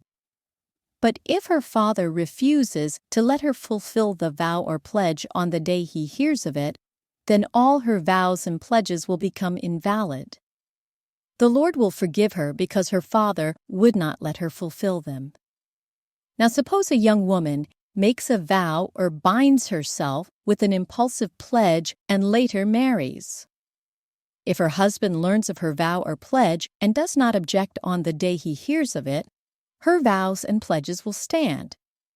But if her husband refuses to accept her vow or impulsive pledge on the day he hears of it, he nullifies her commitments and the Lord will forgive her. If, however, a woman is a widow or is divorced, she must fulfill all her vows and pledges. But suppose a woman is married and living in her husband's home when she makes a vow or binds herself with a pledge. If her husband hears of it and does not object to it, her vow or pledge will stand. But if her husband refuses to accept it on the day he hears of it, her vow or pledge will be nullified, and the Lord will forgive her. So her husband may either confirm or nullify any vows or pledges she makes to deny herself. But if he does not object on the day he hears of it, then he is agreeing to all her vows and pledges. If he waits more than a day and then tries to nullify a vow or pledge, he will be punished for her guilt. These are the regulations the Lord gave Moses concerning relationships between a man and his wife, and between a father and a young daughter who still lives at home. Numbers chapter 31. Then the Lord said to Moses, on behalf of the people of Israel, "Take revenge on the Midianites for leading them into idolatry. After that, you will die and join your ancestors." So Moses said to the people, "Choose some men and arm them to fight the Lord's war of revenge against Midian. From each tribe of Israel send 1,000 men into battle." So they chose 1,000 men from each tribe of Israel, a total of 12,000 men armed for battle. Then Moses sent them out, 1,000 men from each tribe, and Phinehas, son of Eleazar the priest, led them into battle. They carried along the holy objects of the sanctuary and the trumpets for sounding the charge. They attacked Midian as the Lord had commanded Moses, and they killed all the men. All 5 of the Midianite kings, Evi, Rekam, Zur, Hur, and Reba, died in the battle. They also killed Balaam son of Beor with the sword. Then the Israelite army captured the Midianite women and children and seized their cattle and flocks and all their wealth as plunder. They burned all the towns and villages where the Midianites had lived. After they had gathered the plunder and captives, both people and animals, they brought them all to Moses and Eleazar the priest, and to the whole community of Israel, which was camped on the plains of Moab beside the Jordan River across from Jericho. Moses, Eleazar the priest, and all the leaders of the community went to meet them outside the camp. But Moses was furious with all the generals and captains who had returned from the battle. "Why have you let all the women live?" he demanded. "These are the very ones who followed Balaam's advice and caused the people of Israel to rebel against the Lord at Mount Peor. They are the ones who caused the plague to strike the Lord's people. So kill all the boys and all the women who have had intercourse with a man. Only the young girls who are virgins may live. You may keep them for yourselves. And all of you who have killed anyone or touched a dead body must stay outside the camp for 7 days.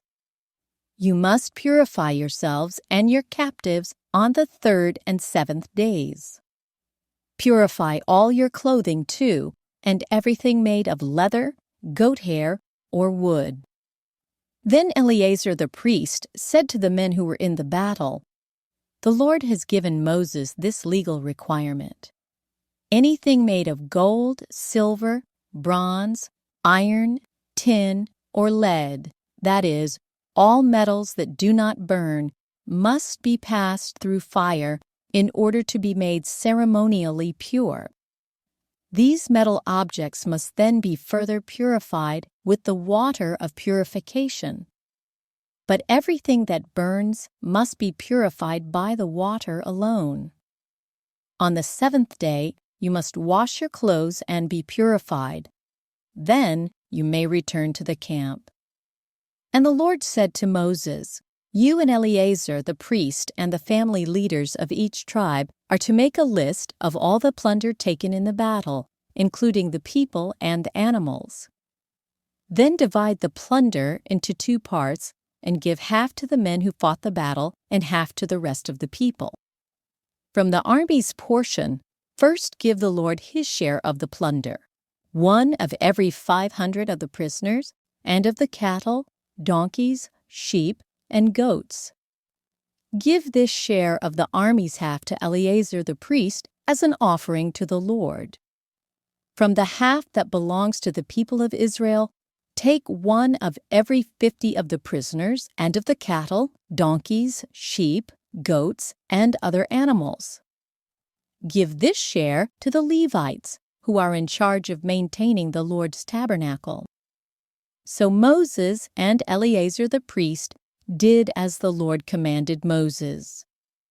The plunder remaining from everything the fighting men had taken totaled 675,000 sheep and goats, 72,000 cattle, 61,000 donkeys, and 32,000 virgin girls. Half of the plunder was given to the fighting men. It totaled 337,500 sheep and goats, of which 675 were the Lord's share, 36,000 cattle, of which 72 were the Lord's share, 30,500 donkeys, of which 61 were the Lord's share, and 16,000 virgin girls, of whom 32 were the Lord's share. Moses gave all the Lord's share to Eleazar the priest, just as the Lord had directed him. Half of the plunder belonged to the people of Israel, and Moses separated it from the half belonging to the fighting men. It totaled 337,500 sheep and goats, 36,000 cattle, 30,500 donkeys, and 16,000 virgin girls. From the half share given to the people, Moses took 1 of every 50 prisoners and animals and gave them to the Levites, who maintained the Lord's tabernacle. All this was done as the Lord had commanded Moses. Then all the generals and captains came to Moses and said, "We, your servants, have accounted for all the men who went out to battle under our command. Not one of us is missing.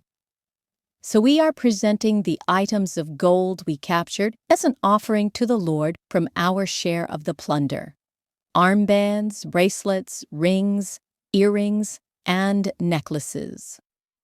This will purify our lives before the Lord and make us right with Him."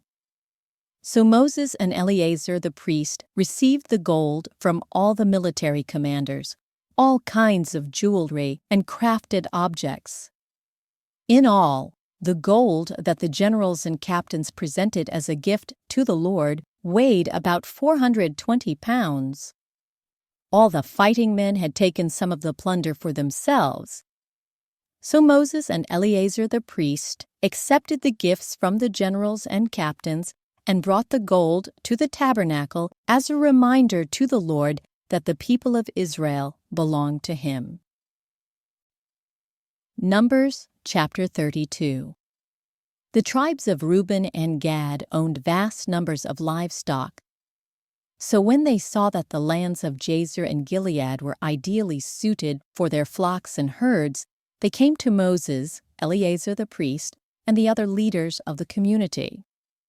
They said, "Notice the towns of Attarah, Dibon, Jazer, Nimrah, Heshbon, Elealeh, Sibmah, Nebo, and Beon. The Lord has conquered this whole area for the community of Israel, and it is ideally suited for all our livestock. If we have found favor with you, please let us have this land as our property instead of getting us land across the Jordan River. Do you intend to stay here while your brothers go across and do all the fighting?" Moses asked the men of Gad and Reuben. "Why do you want to discourage the rest of the people of Israel from going across to the land the Lord has given them? Your ancestors did the same thing when I sent them from Kadesh Barnea to explore the land. After they went up to the valley of Eshcol and explored the land, they discouraged the people of Israel from entering the land the Lord was giving them. Then the Lord was very angry with them, and He vowed, Of all those I rescued from Egypt, no one who is 20 years old or older will ever see the land I swore to give to Abraham, Isaac, and Jacob, for they have not obeyed me wholeheartedly. The only exceptions are Caleb son of Jephunneh the Kenizzite and Joshua son of Nun, for they have wholeheartedly followed the Lord. The Lord was angry with Israel and made them wander in the wilderness for 40 years until the entire generation that sinned in the Lord's sight had died. But here you are, a brood of sinners, doing exactly the same thing. You are making the Lord even angrier with Israel.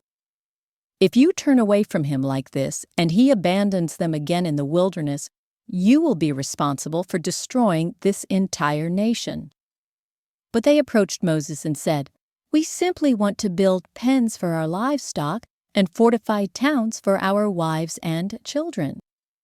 Then we will arm ourselves and lead our fellow Israelites into battle until we have brought them safely to their land. Meanwhile, our families will stay in the fortified towns we build here, so they will be safe from any attacks by the local people. We will not return to our homes until all the people of Israel have received their portions of land. But we do not claim any of the land on the other side of the Jordan. We would rather live here on the east side and accept this as our grant of land." Then Moses said, "If you keep your word and arm yourselves for the Lord's battles, and if your troops cross the Jordan and keep fighting until the Lord has driven out his enemies, then you may return when the Lord has conquered the land. You will have fulfilled your duty to the Lord and to the rest of the people of Israel. And the land on the east side of the Jordan will be your property from the Lord. But if you fail to keep your word, then you will have sinned against the Lord, and you may be sure that your sin will find you out. Go ahead and build towns for your families and pens for your flocks, but do everything you have promised." Then the men of Gad and Reuben replied, "We, your servants, will follow your instructions exactly. Our children, wives, flocks, and cattle will stay here in the towns of Gilead. But all who are able to bear arms will cross over to fight for the Lord, just as you have said." So Moses gave orders to Eleazar the priest, Joshua son of Nun, and the leaders of the clans of Israel. He said, "The men of Gad and Reuben who are armed for battle must cross the Jordan with you to fight for the Lord. If they do, give them the land of Gilead as their property when the land is conquered. But if they refuse to arm themselves and cross over with you, then they must accept land with the rest of you in the land of Canaan." The tribes of Gad and Reuben said again, "We are your servants, and we will do as the Lord has commanded. We will cross the Jordan into Canaan fully armed to fight for the Lord, but our property will be here on this side of the Jordan." So Moses assigned land to the tribes of Gad, Reuben, and half the tribe of Manasseh, son of Joseph. He gave them the territory of King Sihon of the Amorites and the land of King Og of Bashan, the whole land with its cities and surrounding lands. The descendants of Gad built the towns of Dibon, Ataroth, Aror, Ataroth-Shophan, Jazer, Jogbehah, Beth-Nimrah, and Beth-Haran. These were all fortified towns with tens for their flocks. The descendants of Reuben built the towns of Heshbon, Elealeh, Kiriathaim, Nebo, Baal-Maon, and Sibmah. They changed the names of some of the towns they conquered and rebuilt. Then the descendants of Machir of the tribe of Manasseh went to Gilead and conquered it, and they drove out the Amorites living there. So Moses gave Gilead to the Machirites, descendants of Manasseh, and they settled there. The people of Jair, another clan of the tribe of Manasseh, captured many of the towns in Gilead and changed the name of that region to the towns of Jair. Meanwhile, a man named Nobah captured the town of Kenah and its surrounding villages, and he renamed that area Nobah after himself. Numbers chapter 33. This is the route the Israelites followed as they marched out of Egypt under the leadership of Moses and Aaron. At the Lord's direction, Moses kept a written record of their progress. These are the stages of their march, identified by the different places where they stopped along the way. They set out from the city of Ramesses in early spring, on the 15th day of the first month, on the morning after the first Passover celebration. The people of Israel left defiantly, in full view of all the Egyptians. Meanwhile, the Egyptians were burying all their firstborn sons, whom the Lord had killed the night before. The Lord had defeated the gods of Egypt that night with great acts of judgment. After leaving Ramesses, the Israelites set up camp at Succoth. Then they left Succoth and camped at Etham on the edge of the wilderness. They left Etham and turned back toward Pihahiroth, opposite Baal-zephon, and camped near Migdol. They left Pihahiroth and crossed the Red Sea into the wilderness beyond. Then they traveled for 3 days into the Etham wilderness and camped at Marah. They left Marah and camped at Elam, where there were 12 springs of water and 70 palm trees. They left Elam and camped beside the Red Sea. They left the Red Sea and camped in the wilderness of Sin. They left the wilderness of Sin and camped at Dophkah. They left Dophkah and camped at Olash. They left Olash and camped at Rephidim, where there was no water for the people to drink. They left Rephidim and camped in the wilderness of Sinai. They left the wilderness of Sinai and camped at Kibroth Hattaavah. They left Kibroth Hattaavah and camped at Hazerah. They left Hazerah and camped at Rithmah. They left Rithmah and camped at Rimmon Perez. They left Rimmon Perez and camped at Libnah. They left Libnah and camped at Rissah. They left Rissah and camped at Kehelatha. They left Kehelatha and camped at Mount Shepher. They left Mount Shepher and camped at Harada. They left Harada and camped at Mekheloth. They left Mekheloth and camped at Tahath. They left Tahath and camped at Terah. They left Terah and camped at Mithkah. They left Mithkah and camped at Hashmonah. They left Hashmonah and camped at Mosirith. They left Mosirith and camped at Beni-Jaakan. They left Beni-Jaakan and camped at Horah-Gidgad. They left Horah-Gidgad and camped at Jotbathah. They left Jotbathah and camped at Abronah. They left Abronah and camped at Ezion-Geber. They left Ezion-Geber and camped at Kadesh in the wilderness of Zin. They left Kadesh and camped at Mount Hor at the border of Edom. While they were at the foot of Mount Hor, Aaron the priest was directed by the Lord to go up the mountain, and there he died. This happened in midsummer on the first day of the 5th month of the 40th year after Israel's departure from Egypt. Aaron was 123 years old when he died there on Mount Hor. At that time, the Canaanite king of Arad, who lived in the Negev, in the land of Canaan, that the people of Israel were approaching his land. Meanwhile, the Israelites left Mount Hor and camped at Zalmonah. Then they left Zalmonah and camped at Punon. They left Punon and camped at Oboth.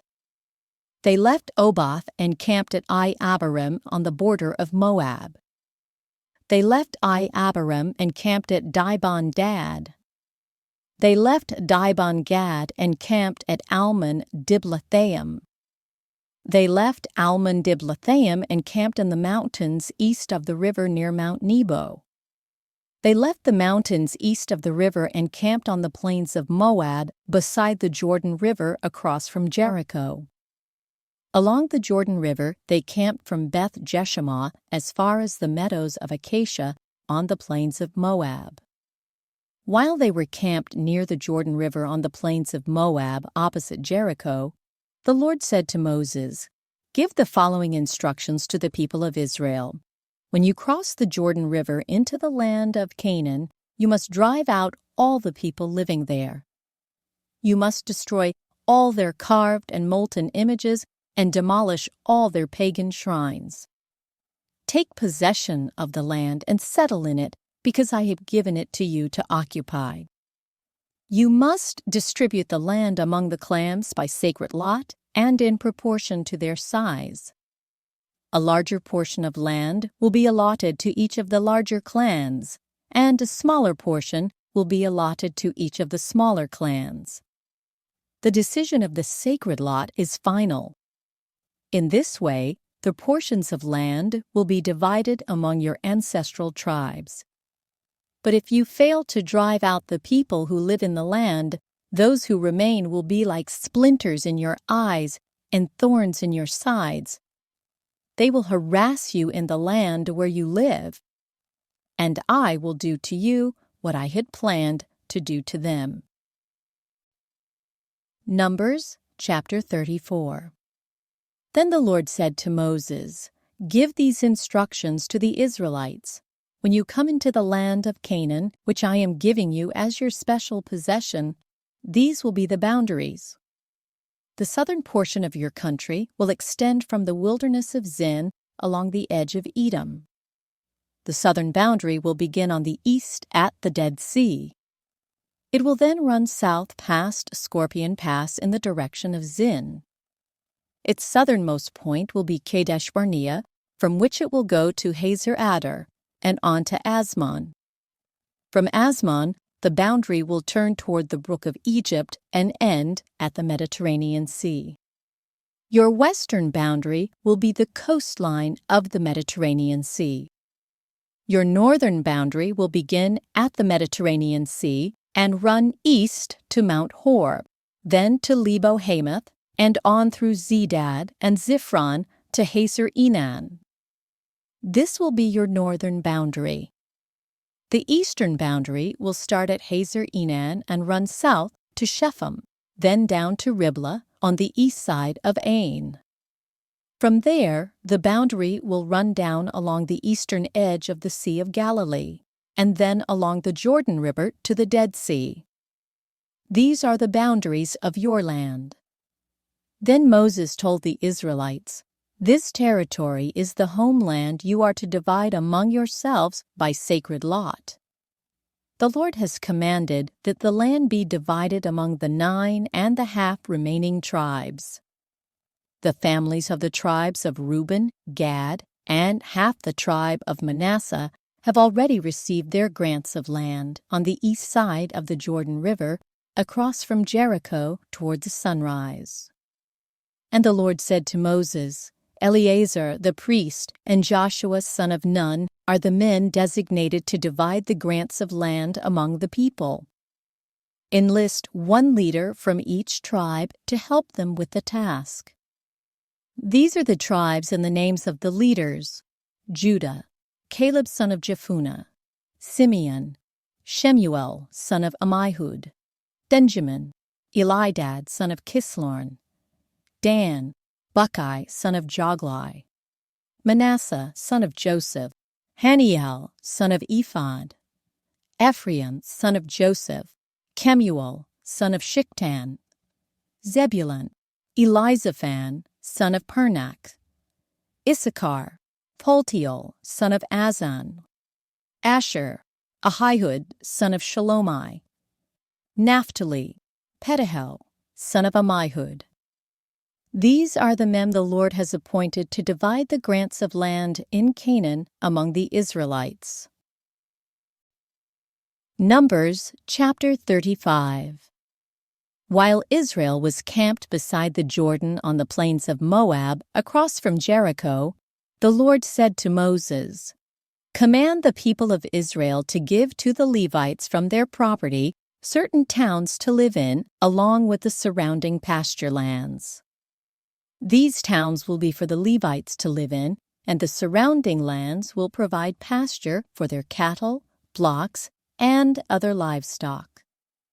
The pasture land assigned to the Levites around these towns will extend 1,500 feet from the town walls in every direction. Measure off 3,000 feet outside the town walls in every direction, east, south, west, north, with the town at the center. This area will serve as the larger pasture land for the towns. 6 of the towns you give the Levites will be cities of refuge, where a person who has accidentally killed someone can flee for safety. In addition, give them 42 other towns. In all, 48 towns with the surrounding pasture land will be given to the Levites. These towns will come from the property of the people of Israel. The larger tribes will give more towns to the Levites, while the smaller tribes will give fewer. Each tribe will give property in proportion to the size of its land. The Lord said to Moses, "Give the following instructions to the people of Israel. When you cross the Jordan into the land of Canaan, designate cities of refuge to which people can flee if they have killed someone accidentally. These cities will be places of protection from a dead person's relatives who want to avenge the death. The slayer must not be put to death before being tried by the community.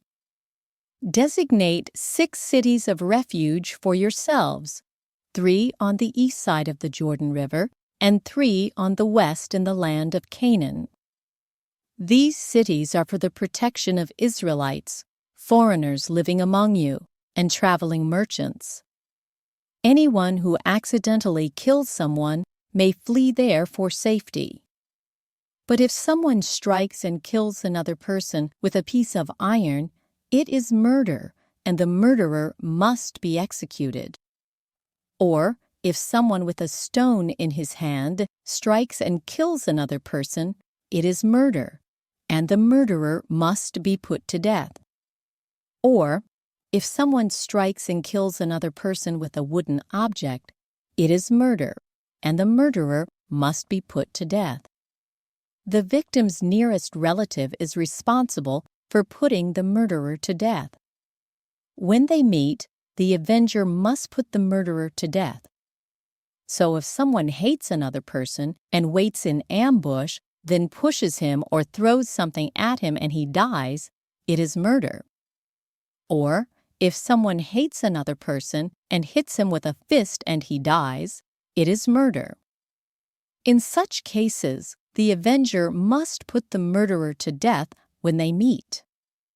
But suppose someone pushes another person without having shown previous hostility, or throws something that unintentionally hits another person, or accidentally drops a huge stone on someone, though they were not enemies, and the person dies. If this should happen, the community must follow these regulations in making a judgment between the slayer and the avenger, the victim's nearest relative. The community must protect the slayer from the avenger and must escort the slayer back to live in the city of refuge to which he fled. There he must remain until the death of the high priest, who is anointed with the sacred oil. But if the slayer ever leaves the limits of the city of refuge, and the avenger finds him outside the city and kills him, it will not be considered murder. The slayer should have stayed inside the city of refuge until the death of the high priest. But after the death of the high priest, the slayer may return to his own property. These are legal requirements for you to observe from generation to generation wherever you may live. All murderers must be put to death, but only if evidence is presented by more than one witness. No one may be put to death on the testimony of only one witness. Also, You must never accept a ransom payment for the life of someone judged guilty of murder and subject to execution. Murderers must always be put to death. And never accept a ransom payment from someone who has fled to a city of refuge, allowing a slayer to return to his property before the death of the high priest. This will ensure that the land where you live will not be polluted, for murder pollutes the land. And no sacrifice except the execution of the murderer can purify the land from murder. You must not defile the land where you live, for I live there myself. I am the Lord who lives among the people of Israel. Numbers chapter 36.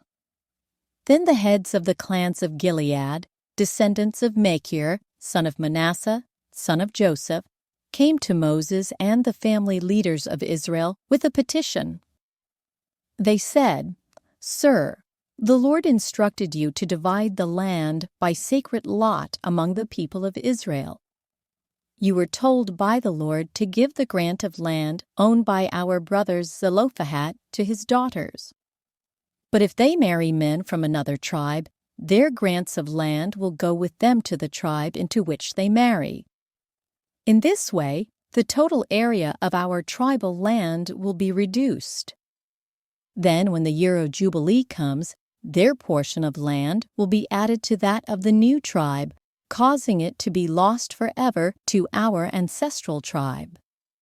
So Moses gave the Israelites this command from the Lord. The claim of the men of the tribe of Joseph is legitimate. This is what the Lord commands concerning the daughters of Zelophehad. Let them marry anyone they like, as long as it is within their own ancestral tribe. None of the territorial land may pass from tribe to tribe, for all the land given to each tribe must remain within the tribe to which it was first allotted. The daughters throughout the tribes of Israel who are in line to inherit property must marry within their tribe, so that all the Israelites will keep their ancestral property. No grant of land may pass from one tribe to another. Each tribe of Israel must keep its allotted portion of land. The daughters of Zelophehad did as the Lord commanded Moses. Mahlah, Tirzah, Hoglah, Milcah, and Noah all married cousins on their father's side. They married into the clans of Manasseh, son of Joseph. Thus, their inheritance of land remained within their ancestral tribe. These are the commands and regulations that the Lord gave to the people of Israel through Moses while they were camped on the plains of Moab beside the Jordan River across from Jericho. This reading is from the Holy Bible, New Living Translation, by permission of Tyndale House Publishers, Incorporated.